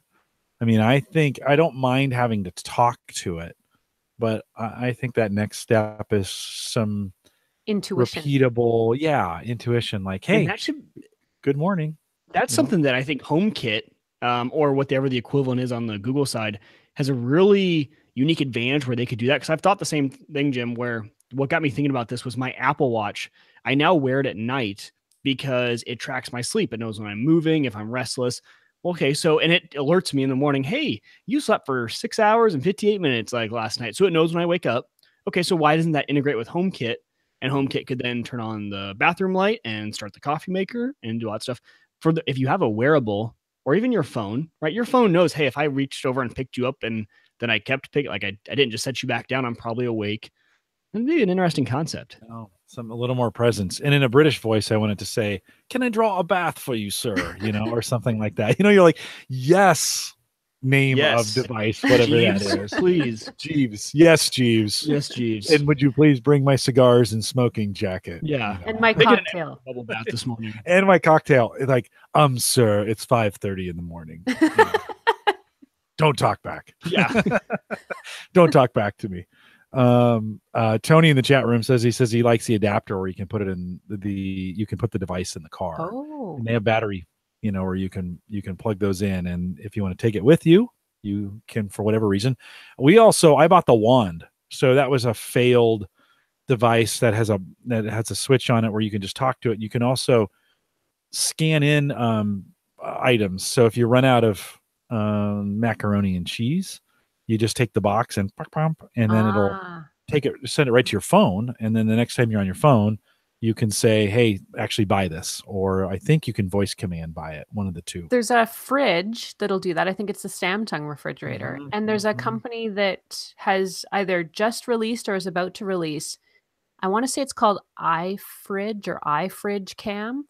And same idea, but you put this camera, you mount it on the inside of your refrigerator. And I don't know exactly how it works, but it maps out your fridge and knows when you're out of stuff or when things disappear from the fridge, and it'll populate it into like an Amazon shopping list for you or something. I'm trying to get my hands on that. I really want to see if that works because that would be genius. Oh, those, and to go back to our virtual or our augmented reality, it would be nice. We've always had this kind of idea for the fridge where as you're taking things out, it knows what you're taking in and out. And then when you run out, what about if it just, instead of that, you could just hold your phone over what you have and it would quickly identify everything and then kind of say, hey, you don't have this, or scan across and it says, this is what you can make. You have all these things. This is what you can make for dinner. That kind of stuff that's the augmented reality. I think that's really, really helpful. That would be super smart. Right. Somebody, because we've thought of it now, because you've thought of it, somebody must be doing it. And if they're not, Jim, go. Me. But it'd be great is that with alcohol. So you would put it over your bar, you would just cross your bar and then it'd be like, these are the drinks you can make. You've seen there's a robot for this, right? I've seen just the hands that are. No, it's a machine. And I don't know the name off the top of my head, but it's like a box, kind of like a really big coffee maker. You pour your different liquors into these, tubes or whatever in the back, and then it's automated. So you're like, hey, robot, I'd like a martini. Or, it measures what you have in the back of the machine. It'll go, well, based on the alcohol that's in here, I can make you an old fashioned. And it'll just spit it out a spout in the front, instant drink. Yeah. So I want a hurricane. It's just like, okay, just everything. Make me a suicide. Yeah. The Sarah really likes, she would not want to be put out of a job because she really, by the way, I got my Taylor Swift. That looks good. Yeah, a little cranberry juice, little white rum, I think and then a little lemon in it. It's not very difficult. Even the garnish, Jim, that's fantastic. Oh, she's dynamite. She does so many great things. She's such a great bartender, and she'll just do it. I just ask, hey, can I have that? And she's like, you bet. And she makes it for me. So pretty lucky. I was gonna say, Aaron, your significant other, pretty lucky as well because you're into gadgets. Like, we talk about the wife acceptance factor on this show all the time. Like, we can't really get this unless there's a wife acceptance factor to it. You probably drive. Are you more tech savvy in the relationship? I am with some things. I would say with gadgets, I am, but he does software and website development. So, which boggles my mind. Nerd family. So, a lot of brains over there. That stuff, but I'm the gadget person, and he's so funny. He's so patient. I mean, I've got boxes coming to the door, 3 or 4 times a day, and the living room was filled with boxes that I'm not even kidding were about 5 or 6 feet square because we had home theater seating delivered that I'm reviewing. And so that took up the entire living room. Wait a minute. You're doing it because I'm thinking about buying some home theater seating. Wow. When's the review? I'll have to watch your site. So I'm hoping to get it up this weekend. But so far, spoiler alert, they're pretty fantastic. Again, not a gadget that I would have picked out for myself, but having been given the opportunity to try these out, the company that I'm trying out, it's a Canadian company called Valencia Home Theater Seating. And they make motorized leather, LED lights, lumbar support, cushion. Wow. Everything's automatic on them, and they're fantastic. I mean, if you're really serious about a home theater, this is the kind of thing that's just going to put it right over the top. These are more on the high end then when you look at home theater seating. Yes. Well, I wouldn't say they're that expensive when it comes to furniture. Right. I mean, as far, if you're going to buy a couch, you're usually into it for a couple $1,000s, I think. It's been a while since I bought a couch. I mean, a nice one. Sure. Yeah. So, I mean, this didn't seem to me to be all that far off of buying a nice piece of furniture. So if that's, if you were going to get yourself a really nice couch with a chaise or something and maybe a couple chairs, if you opted for something like this, you might kind of come out even. And then you've got sort of this dedicated home theater experience. So how many times do you get to keep what you review? Because that's one where you're like, oh, you have to give these back. I do have to give these back. And this is where my patient husband comes into play, because he had to help me, you know, manhandle them down the stairs. There is some assembly required. It wasn't much, but, you know, and then we've got boxes that are 6 feet square, and I'm trying to go like, where am I going to put these? Right. So, but it's great. He's super patient. He helps me with that stuff a ton. And then every now and then, you know, when I think he's like, oh, I've had enough of this junk, he's like, we got the coolest home theater chairs. And I can hear he's talking to his friends or to his parents or to somebody else. Really he's excited. Like, Aaron got this amazing light thing. You should see it. And, you know, I think he's like totally maxed out and heard enough from me. And then I hear him talking to his friends and saying how much he likes certain things. And I'm like, yay. Oh, it's a bonus. It's a huge bonus. We're with the kids gone. Sarah's on this really crappy couch here that just, you know, the kids just destroyed in the 20 years we had it. We did it on purpose. We bought really good furniture, but we thought we're going to get all the kids through it, then we'll replace it. And so I really thought I'd probably sit in there with her more watching movies if we had some home theater seating. And so I've been thinking about how many of my pennies do I need to save to be able to get into one of these? So I'll have to watch your review on those. Uyghur, we should totally podcast from home theater seats. I'm down for that. You should have one. I should have one. We're kicked back. Maybe go headsets for the podcast, and we're just put some popcorn. Overhead camera, because you'll be. Yeah. No, totally. I'm down. Yeah, that's true. It's going to be more of a straight down look. You can lay almost flat in them. So yeah, you'll get comfy. Right on. And then about halfway through the podcast, you're asleep. Right. About 45 minutes in, I'm asleep. And the guest is like, well, I guess I'll just finish this podcast on my own. There we go. The going to bed podcast. I will have to watch the site for those. By the way, the best way, I think the best Aaron Lawrence experience is on YouTube. Oh, thank you. Folks should go out to your site. All the links necessary are going to be in the show notes to be able to do that. And then follow you out to your YouTube channel. Is there an easy way to find the channel? There is, yeah. So it's youtube.com/Aaron Lawrence TV. And I think I do have a link on the blog, which is techgadgetscanada.com as well. Okay. Subscribe to it. So when you go out there, subscribe to it and click the notification bell. You're going to want to get notified when Aaron does updates. So I wait for those toast notifications to pop up, and I'm like, oh, Aaron's got a new video. So we go out there when I can. We go out there and pop in and watch those. So that's the best experience. So Aaron, thanks for all that you do, and appreciate you coming on again. Always great to have you. By the way, your keyboard always gets comments. Yes, it does. My old-fashioned no, that's super great.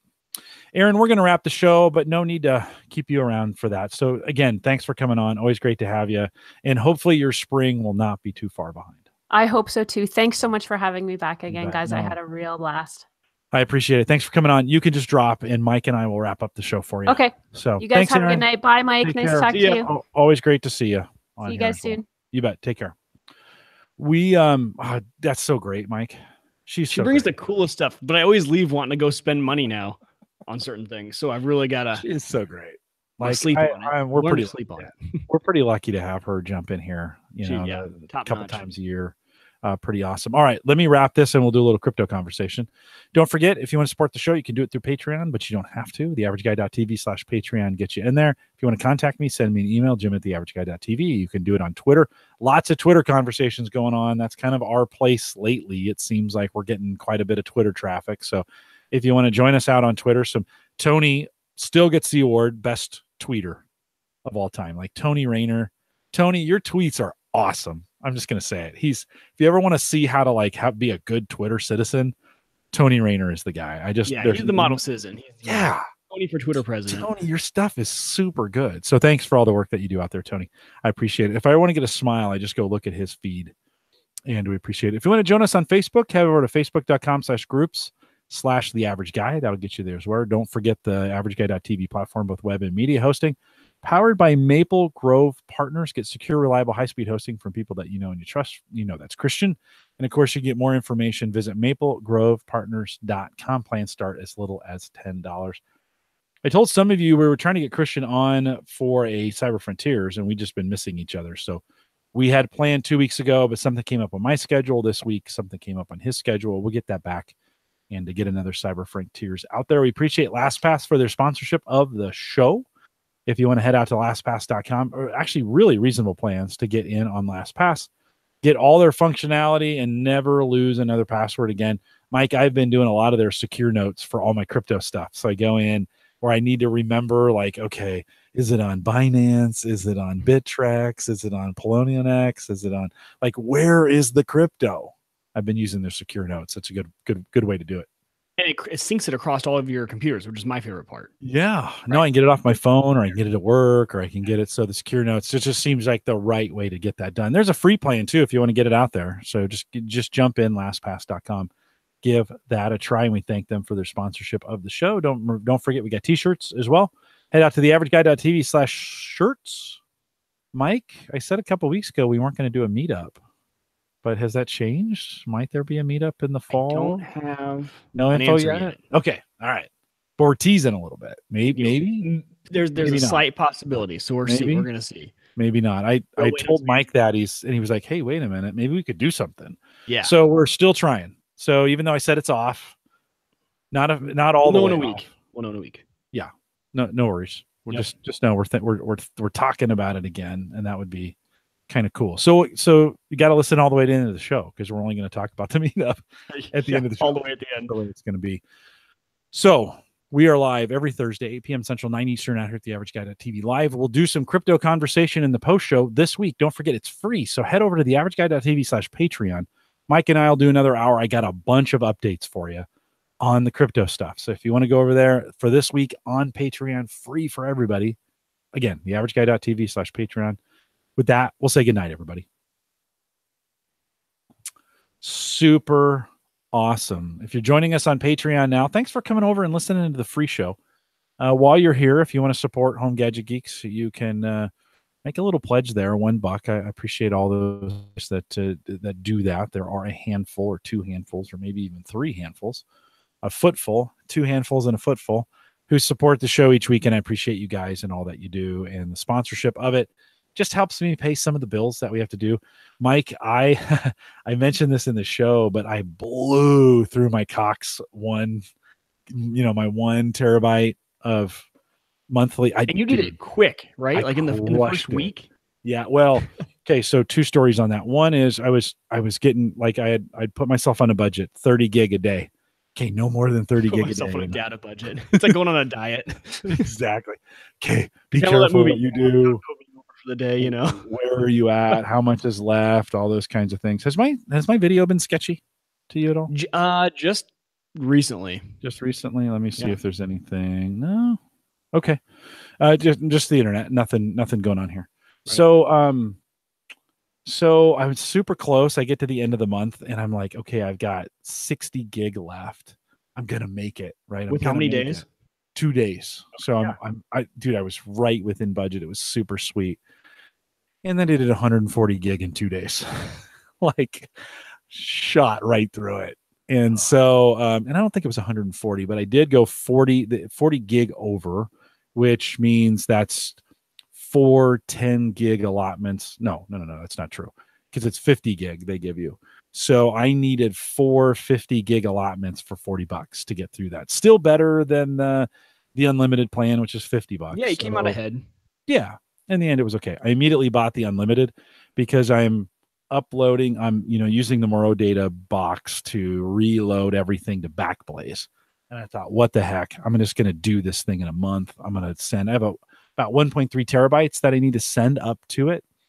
So I thought I'll just take it for a month or two. That'll give me a ton of time to work on my crypto stuff and not worry about, because that storage and that Saya have just been super data hungry lately. I mean, they have been.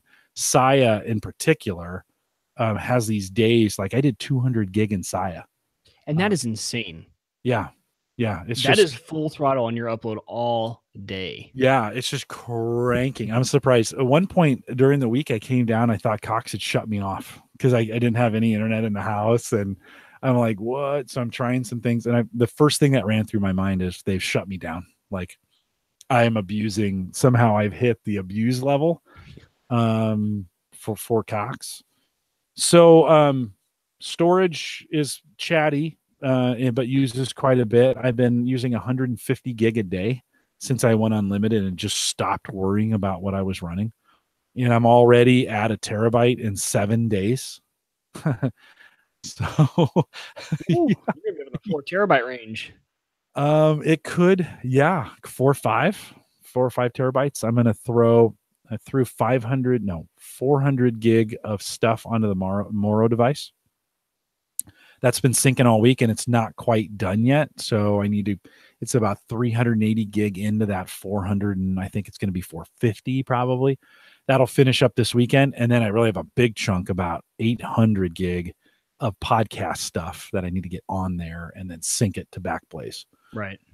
So that's going to take 2 weeks. I'm probably going to slide it in, 2 or 3 weeks to get that done.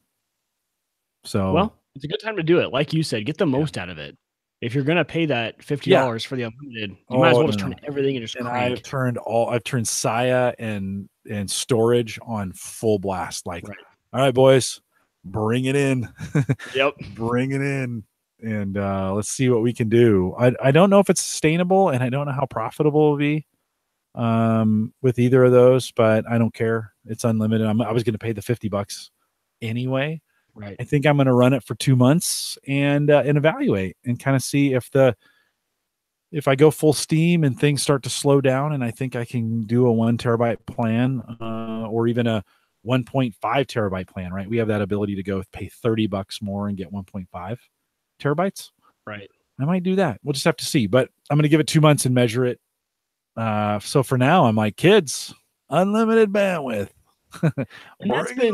And that's been going up. Like their 1 terabyte, it was not long ago, maybe a year and a half ago, where like that was a 250 gig limit, and then it was 350, and then it was 500. And then they just bumped all of them up to a terabyte. I think we're going to see this still have to go up. A terabyte with the amount of streaming we're doing. I imagine, I look at the usage I have, and I can't imagine if my boys were of the age where they were using devices too. We'd be cranking through that 1 terabyte. And especially with people backing up, like you think one backup, like if you lose a device and you need to pull all that back down from the internet, you're going to crank through your cap real quick. So I won't be long until the providers. And I would love to know too, from other people around the country, we're pretty stuck here in Omaha. We either have Cox or CenturyLink, and CenturyLink, at least in my area, is terrible. I can only get a maximum of 40 megabytes with CenturyLink here. So I'm stuck with Cox essentially. But on the other ones, on like Verizon, do they all have data caps as well? Or is it just? I don't know. It's a good question. I think your big ones probably do, your Xfinities. But I don't know if all of them have data caps or not, or if we are just dealing with this and it's not a big issue for anyone else. One of the storage boxes just started back up again. That's what was causing. Oh, that's why the video. Yeah, so it should be back. But that wasn't bad during the show, was it? No, I didn't notice it. But Aaron was talking. Yeah, she as the guest. She did most of the talking. Yeah. No cap on Spectrum. Interesting. Yeah, and I'm kind of thinking, I don't know, 150 unlimited. I have no cable bill. I just might leave it on. Like it's I know it's ridiculous. 142 something. I think 142.99 is what it turns out to be when all is said and done. He only gets 4 up on that. And Schoonover. No data cap on Xfinity. Well, and I think what's going to happen with Cox is they've got that super high speed, whatever it is. Yeah, Gigablast. Gigablast. And I think that's going to open some things up. It would be tough to sell Gigablast and then say, but you only get a terabyte. Like, right. Here's the ability to do. Here's how fast you can blow through your data cap. And now it's gone. And now it's gone. So I imagine there'll be a Gigablast plan that what I would hope is that when that becomes available, we'd see it for the same price we're seeing the Premier service right now, which is $100. Yeah. So I don't know. Premier is 100. We talked about this last week. 92. Yeah. 92. Yeah.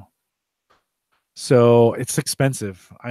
There's others, as we see in the chat room, there's others who are cheaper. Although we're getting 150 down and 12 to 15 up. 15, pretty regularly. Yeah. I get 15.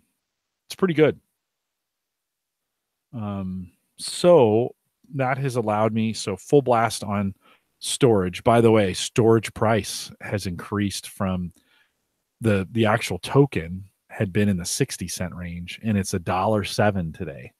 So all of a sudden you're kind of like, oh, hey, wait a minute. I wish I'd gotten more of those. Yeah. No kidding. You know, that part has moved nicely. Saya has gotten, I've seen it in the 2-cent range, which has been an improvement considering it went all the way down to a penny at one point. I mean, 1.01. I didn't see it dip below that yet. But 2 cents or some change, I think. It may have gone a little bit back down, but the altcoins are recovering nicely, which has been a great run to see in the past few days. It was rare that I would open my tracking app and just see green. I was seeing a lot of red over the past few months. So it's been a nice welcome change. Yeah. I'm even, wow, and even the rest of today, they still continue. Yeah, no, not a bad day. I mean, even on the bigger coins, but Burst almost 3 cents, 2.6 cents. And you're thinking, well, wait a minute here. I mean, that thing scraped at a penny for so long. And let's be real. Like when we first started doing Burst back in the fall, it was below a penny. Like right. It was sub a penny, and we were having a great time doing it. So all of a sudden the Burst investment that we've been making, I mean, I'm back, the entire portfolio is back over $1,000 for me, which it had a low of about $400. Yeah. Right. I think we're right at the same level, because that's where mine just recently crossed back over in the last day or two. Yeah. I told Sarah today we were eating, I keep her posted on all this stuff because I asked her for permission to do a lot of it. I was like, hey, I don't want to do this. I'm not trying to be secret. I'm being very transparent with you. So tonight at dinner, I was like, hey, I just want to let you know we're back over 1,000 for a total investment, and it's looking pretty good. I think I'd even say, by the way, this is not investment advice. I'm not an investment advisor. This is not professional. Anything we say is not professional advice. You should do your own research and make your own choices on what you do. Definitely. Okay. This is just fun. We're having a good time. Okay. Yes. That's what we're doing here.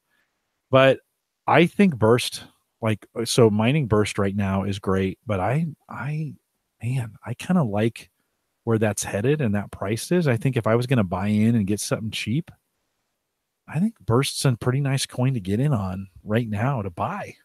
Yeah. I've thought about buying more of it. I like it too. And I like that it's one of the only proof of capacity coins. I think that drives, that could lead to a future run. If they start to look at alternatives that are more energy efficient, it could be a nice coin that they look at. That's a blockchain that's nearly done.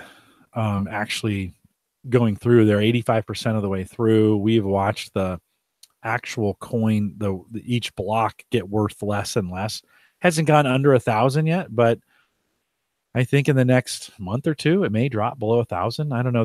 I'm sure there's a schedule on that, how that works. And certainly we're going to see in the next 5 years or so, I think it's going to close out. I mean, the mining will be done, and then it will just be used.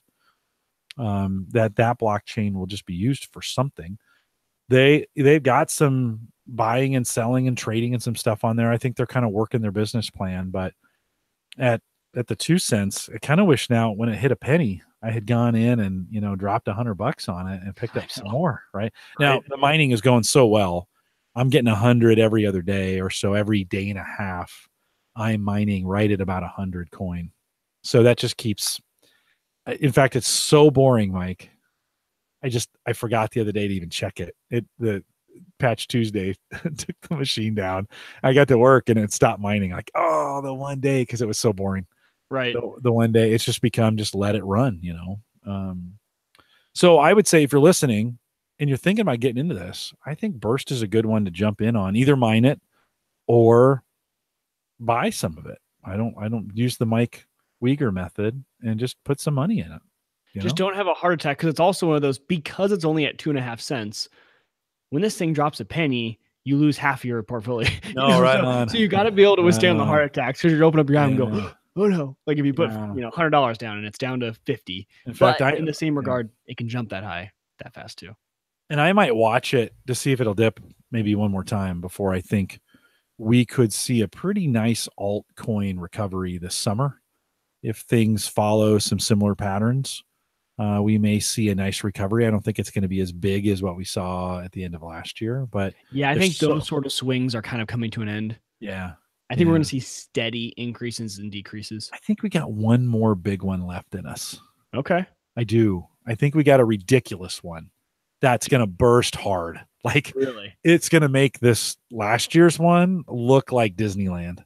All right. Yeah. I am all in on that. That sounds. I think there's, from what we hear in the community and what we see people, there's a whole bunch of people who want this to be successful, but nobody wants to jump on the field yet. Everybody's kind of waiting to see who shows up and what's going on. And there's a lot of pump and dump going on right now. There's a lot of market manipulation. There's a lot of testing in the market where we see these weird moves in a day where I think people are putting money in to kind of see how's the market going to respond when I do these kinds of things. And I think there's some big investors who are getting ready to manipulate the crap out of this thing. Like they're figuring out, okay, how does this work? Where's it going to go? What's it going to do? And I think the timing is just when. I don't know when. Could be tomorrow, could be next year. But I think we got one more good one left in us where it's going to be ridiculous. Remember in November when we were saying, God, this is stupid? And I was saying, this is stupid. This is dumb. This can't be, this is not sustainable. And you're right. It had to come back down and correct itself. But you're right. I think you're totally right. If another player comes in, if there's some other action that causes the rest of these people that have been sitting on the sideline to jump in all of a sudden, it's going to change the game. And we're really going to start to see who the market wants to win at that point. Well, there's enough people who want to make profit off of this that are waiting on the sidelines with some money. And there's a whole bunch of people who made money on Bitcoin the first time that got out that I think are waiting again. And they got some freaking deep pockets. And because they just made a crap load off of all of us during that first run. They're hooked. Like they're thinking, you know what? I can do this again. And I think they're giving it time to let the white paper for all those altcoins, they're going to start to see who's real and who's not. Right? Who's actually got a plan here? Who's doing something unique and who's not? These things were coming out so fast. There was an ICO, 10 of them a day. Yeah. So now maybe you're right. As it starts to calm down. Yeah. When it gets boring. Yeah. When it gets boring, it's actually good. You buy when it's boring. Yeah. Like that's just when you buy. And you do the same thing on the US stock market. Yep. When it gets super boring or super beat up, man, you just run to get as much as you can in there. Assuming fundamentals are sound and some of those other kinds of things. So I think it's super boring right now. And I think now is probably a good time for people to take a peek at it and do some practice, get in there, try some test accounts, throw a few bucks at it. Doesn't take a lot. You can get in for $100, go to Coinbase, move $100 over, have some fun with it. This is where I think it's a little bit different. Although at TD Ameritrade and some of those companies, you can make small trades and sometimes on the plans you're on, it doesn't cost you a lot. In a lot of cases with crypto, it's kind of based on the amount of crypto you're trading, and it's usually pretty small. Right. So you can make small trades and not get it all sucked up by fees. So I think now would be a good time to practice. I mean, I don't think I've been ready to say that for a while, but I think if you've been waiting on the sidelines, I've been thinking a lot about this. Like if you're waiting on the sidelines and you want to get in on this, I think at least the worst, it seems like the worst of it is clear. Now, tomorrow it could absolutely just plummet, right? Right. We don't know. Somebody could manipulate that thing down to nothing.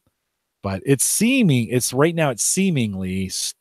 pretty stable, and I think we got some upside, especially in the altcoin space. One of the things I've been tracking, which is kind of interesting, I mentioned this in a show 2 weeks ago, is the difference, the delta between Ethereum and Bitcoin. Because for the longest time, when we were doing the run back in the winter, Ethereum was always a 10% or 0.1 to Bitcoin. And it was almost magical. You'd see Bitcoin go up, you could see Ethereum go up almost exactly. It was just a tenth of the price. So if Bitcoin was at 1,000, Ethereum would be at 100. Bitcoin went to 10,000, Ethereum would be at 1,000. Right. And it was like clockwork. And then in this correction, Ethereum somehow slipped down to a 0.05 on that same, like it just kind of slipped. And there's been some rumors that ASICs were going to come in on Ethereum and some other things. And so I've been taking Bitcoin and moving it to Ethereum because I think it's right now a chance to come back up. Yeah. And so 0.69, at least the last time I checked, when I started thinking about this, 0.52, 0.69 or something today. Ethereum made a nice little run today. And so I still like that play right now between Bitcoin and Ethereum. I think if you're a Bitcoin holder and you don't have any Ethereum, now would be a great time to diversify back into Ethereum. And I think that price is going to equalize back out around that 1.0. But I love the correlation that you made is so true. It's almost like when you scroll through, it's like you just open up your Coinbase app and you're looking at all of them.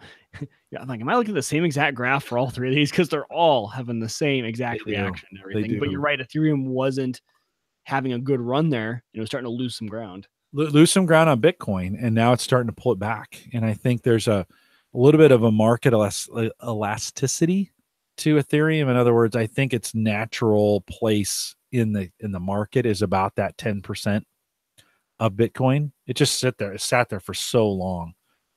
All speculation. I have no idea if that's where it's going, but when I like those numbers, like I start looking at those numbers and you're like, okay, this kind of makes sense. Yeah. And am I going to make $1 gajillion off of it? No, but I think if you're guessing on something, I'd like to be guessing on some numbers that kind of make sense. Right.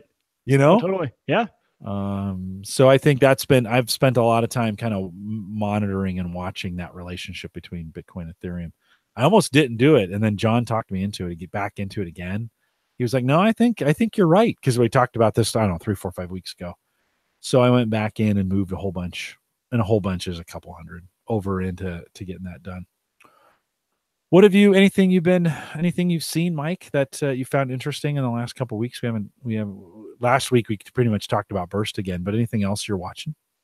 No, not in the last week. Nothing much has changed. Like I said, I've just been kind of in a holding pattern on a lot of these, and I have been considering, the only thing that's changed is I'm considering going back to a pool, because we've actually talked about too. And if you look at our mining for Burst, if it actually, I don't know how it calculates it. I'm unsure of how the calculation is done, but it gives you a chance of finding a block. And I've noticed that's been getting harder and harder to actually find a block. I don't know if we're seeing more and more miners, or if the difficulty is going up, whatever that is. So I've been thinking about going back, because it's been about 21 days since I hit my last block. In March, it was a very steady. I mean, I was hitting a ton in March, and now I have not hit a single block in April yet. So I wouldn't be getting the 100 a day that you're getting, just because I have about half the storage that you do, actually less than half the storage you do. So trying to think of the different options here and thinking about what to do. We'll see how it goes. I might let it finish out April. It's kind of the plan, because then April would have been an entire solo mining month.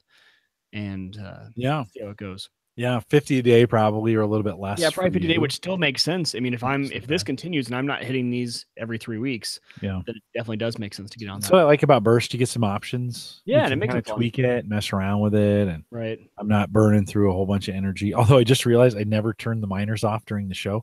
You're not hearing the fans on, No, I never heard. Okay. Yeah, I was like, oh, I never turned off Nice Hash. I should mention on the mining side, and you've sold all yours, so you can't talk about this. Right. But those I mentioned a couple weeks ago, those have been really poor performing, almost to the point where I wanted to turn them off. And they've done with the market being up, they've done a little nice recovery. So where I was doing 50 cents, maybe a card, which is, break even is 35 when you count power for me. Right. So I have to be running at least 35 cents to even break even. So 50 cents is a 15-cent profit, right? And you kind of go, is that worth it? Well, I don't know. 3 years ago when they were mining Bitcoin and it wasn't profitable and they stacked it up, was it worth it? Yes. If you held it for those. That's just saying if that's in today's prices, that's if you're selling today. I get so tired of people going, is that even profitable? Well, I don't know. Right. Ask those Bitcoin people 3 years ago. It was the opposite. They were investing in that by mining. The electricity cost was. And Yeah. back then they we were all just thought they were stupid. Their CPU, right? Man, the old days. So I've been seeing on the miners, instead of that, in fact, it just jumped to 223. But I've been seeing 75 cents to $1 per card. So a nice jump from 50 cents to 75. Now I'm doing 75 to $1. And in some cases, even a little bit more. Right now, Nice Hash is running at $2.25 for 2 cards. So $1 and some change. I'm seeing that pop in a little more often now, which is like, before we wouldn't see that at all. Now I'm seeing it every once in a while. And so I think as things improve, those who have stuck with it, their miners are a little more profitable right now than they were 2 weeks ago or 3 weeks ago. And your bankroll that you've, the proceeds you've gotten in the past are also at a higher value. Right. Right. No. It's not just you're making more now in the mining.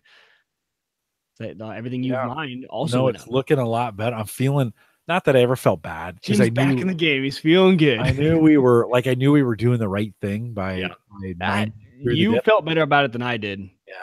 Yeah. No, I'm a buy on the downside. Yeah. Dollar cost average in, figure out ways. I've seen my miners as dollar cost averaging, just little bits every day, buy in, it automatically buys no matter what. And it's because I'm doing it every day. I'm getting the best possible price, the best possible average price, because in this case, it's daily dollar cost averaging, right? We're mining for whatever the prices are that day. So no, I felt really confident about it. Does it mean I'm there? I'm about 1/100th of my way to the goal of where I want to be. And so I think we got some work to do, but it's been a nice couple weeks. Like things are looking back up again. So again, if you're listening and you're like, "Ugh, it was so terrible," yeah, it kind of was. Mike, I'm looking at Ripple right now, and Ripple moved nicely today. So against Bitcoin or against US dollars, it's up 16%. Yeah, you're right. And against Bitcoin, it's up 14%. So 11 cents today. Like 60, at least when I'm at Coin Market Cap right now, 84 cents right now. Like we haven't seen 84 cents in a while on Ripple. And, you kind of go, whoa, okay, that's a nice little turn. I think we're even Litecoin that, I remember I did a transaction with Tony Rayner when I sold the Drobo at 260. And I think it was 230, 260, whatever. And that was down some in 148 today, but that's off of a low of like 105, right? Something like that, and you're kind of like, well, okay, this is pretty cool. I think we're starting to turn the corner a little bit. So we'll see if it can hold. That'll be the key. Like, will these hold things and they continue to rise is what we're hoping for. Yeah.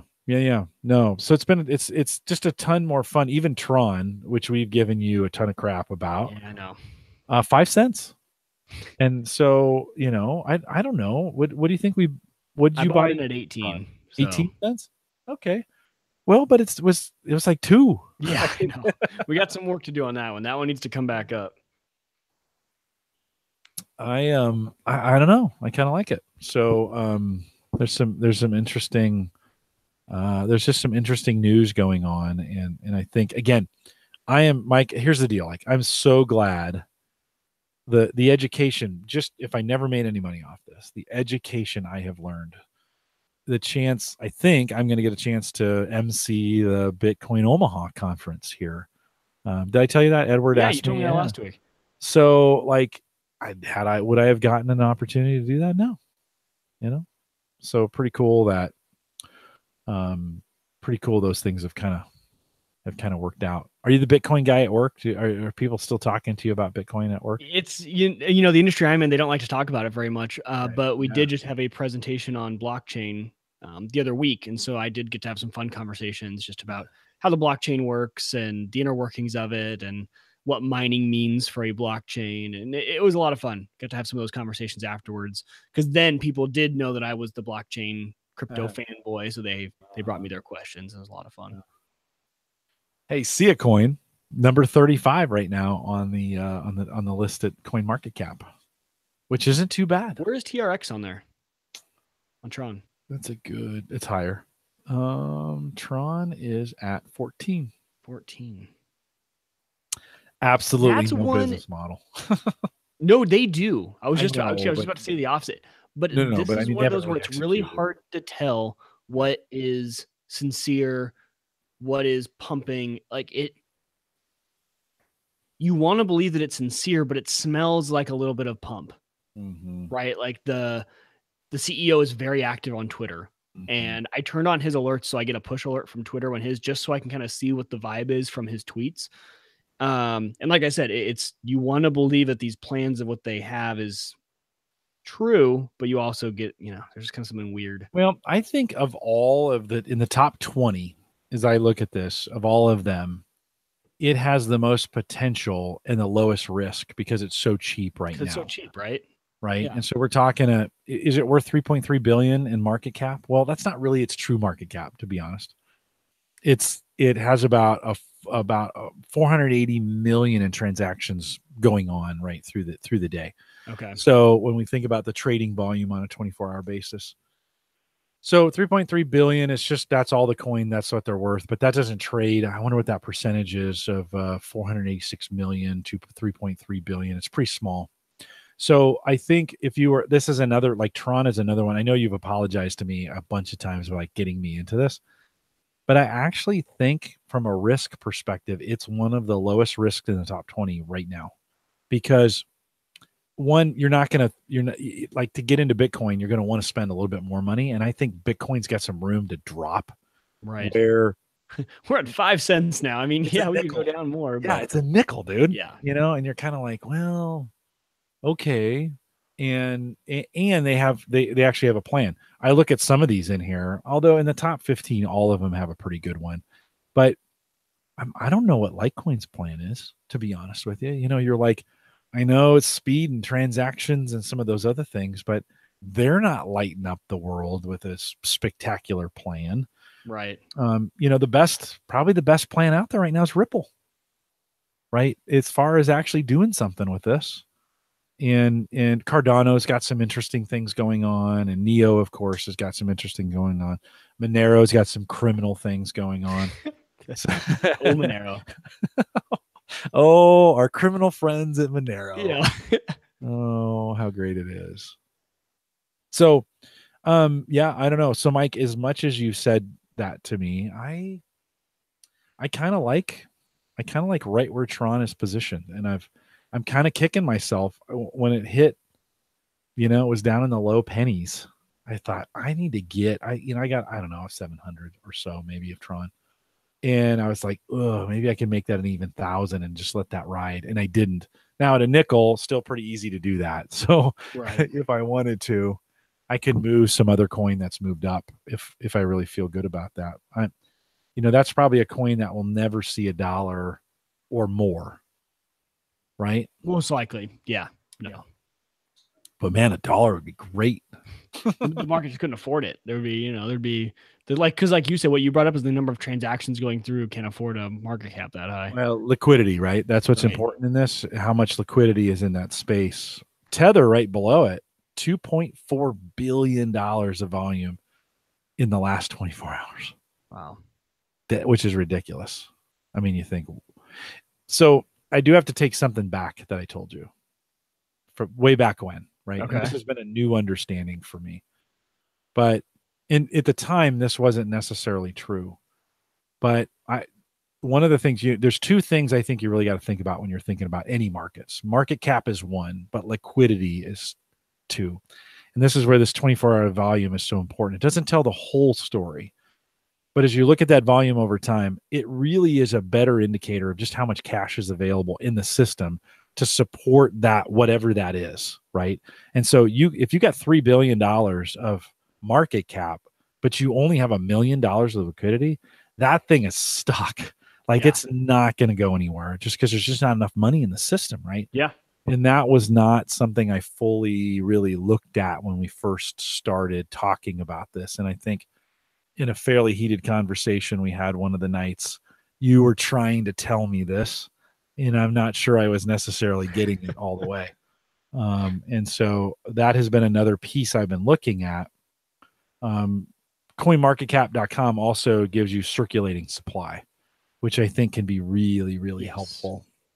That's where you look at a real value. And I think you just hit the nail on the head. Looking at those two combined is where you really find a good value for that coin. Yeah. And you make some decisions kind of based on, well, okay, how do I feel about that? And where do you think it's going to go? Again, if you're a dopamine addict and you've been missing that, now is probably time to start paying attention. Right. It's been a good couple days and maybe a good couple weeks even, we've kind of just been bouncing around, right? Pretty even bouncing around, but pretty cool. I don't know. Anything else you'd add to that, Mike? No, I think we're at a good spot to watch in the next few weeks. It's going to be a fun week. I think going into the summer, like you said, watching how this all reacts in the summer. Yeah. I'm along for the ride at this point.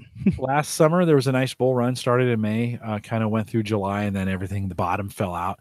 Mm-hmm. And what's really interesting, I've gone back a little bit and kind of looked at threads and conversations that took place in July and August. So right as we entered in, they were coming off of the doldrums of that summer's peak.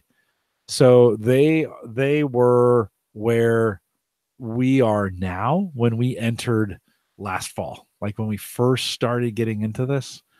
And oh my God, Mike, the negativity, the world is ending. It's had its run. It's not like this was stupid prices. You guys are all stupid. August was when I sold for the first time. Because remember, I bought back in April. I actually bought this time last year when we had Edward on. We had him on around here. It was when I bought for the first time. Right. I forgot about that. I sold off a little bit of it. I think I sold off my original investment in August because I got scared. Yeah. It was my first dip that I had been a part of. Right. Right.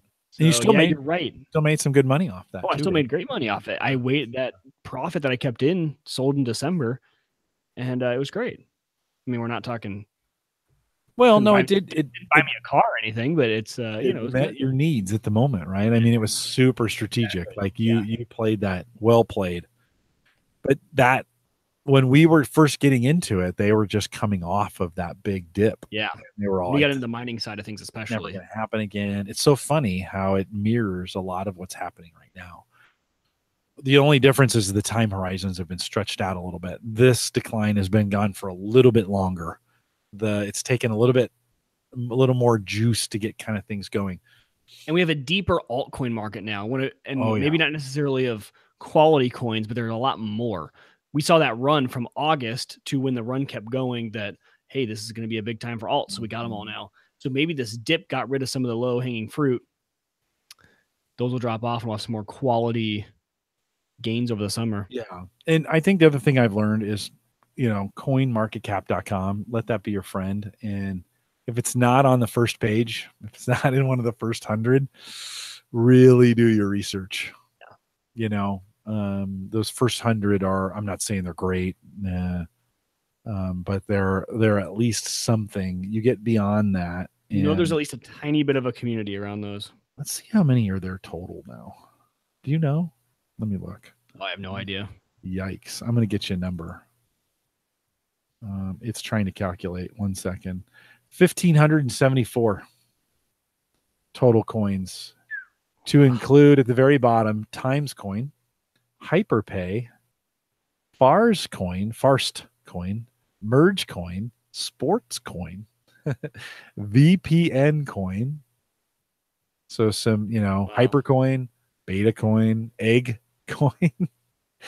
If you ever want to do something fun on the weekend, just read through the names of the bottom. Go to the bottom at coinmarketcap.com and then go find their white paper. There you go. And read that. Mobile Cash, Uncoin, Tricky Coin. So it's Peer Pay. I mean, there's a whole bunch out there. And you know what? Some of these could do really well. You never know. Right now, T-Coin. Now Jim's looking at some future investments at the bottom of the T-Coin 0.00083 cents. I think I'm in USD still. Well, come on, Mike. When we first started doing this, some of these coins were in that position. Think about SIA, right? It was. No, I'm not knocking it. It had a really low. We just didn't know. at the time. You know, you're kind of like, how low can you go? Right. But yeah, maybe the first 100 at Coin Market Cap is a good place to stick. Although I think some of those out there are gonna, you know. So here's what would be interesting. We'll wrap it with this. How will these coins disappear? Like, yeah, that's a big question mark. Yeah. I have no idea how it's going to happen. I mean, obviously, like you said, the transactions just start to stop, and whoever's left holding the hot potatoes, you're holding it. You're holding a coin that's useless. You can't get anything out of it. You can't sell it. Right. It gets delisted. Like, I think eventually these exchanges will require more and more from the coins to be listed. And it won't be profitable for the devs to keep these coins on there on the exchanges. And so eventually they get delisted from the big ones. Once you're off Binance or Bittrex or you're done. Right. Once you're off of those, yikes, who's really going to buy you? Right. And then, like, what happens? Does it just, like, at some point, does somebody pull the plug? You know, the servers live on in some weird, you know, the servers wind down. Yeah, I don't know. Yeah, no, seriously, because you could like there's no server to pull the plug on. This is right. You know, you're like, people have wallets, they don't work. Or this is gonna be like, okay, there's gonna be a movie like you saying this, and I say some weird fork. Like, there's gonna be some movie 100 years from now, and it's gonna be like, oh, they were using a fork of the, this is a fork of the old Bitcoin chain or the fork of the old Sia coin chain, and they used it to build this. You know, it's gonna be some underground. Gonna be a Bond. It's gonna be a James Bond. Yeah, it's totally gonna be like some underground civilization that's using this back end blockchain, and the evil guy on there. Good writers. Right, Spielberg is going to write a good movie on that. Funneling millions of dollars through a defunct blockchain that started in Russia. Exactly. Yeah. That doesn't, you know, it's now all of a sudden controlling the world, you know. But that's an interesting thought, is how does a blockchain die? Where does it go to die? And it'll be fun to see. It's so easy to create. Just create a fork of Bitcoin and add your own name to it, and maybe increase the block size, and, you know, take on Lightning, and, you know, like everybody else is, you know. So you think, where does a blockchain go to die? Be a good book. It would be a good book. It'd be a good just headline in general. A good topic to talk about on the internet. Well, I know you got to get up early, so hang tight one sec. If you've been listening live, I don't think we have anybody left, but if you're listening on Patreon this weekend or at other points in time, thanks for making it all the way through the conversation. Mike and I would do this with each other. This is why we record these, because we would have these conversations anyways. If you get something out of them, awesome. If you don't, sorry to waste your time, but I hope you enjoyed this one, and we'll be back next week with another one, I'm sure. Are you around next week, Mike? Yes, I am. Are you here? Okay. So if you're listening live, thanks for coming out.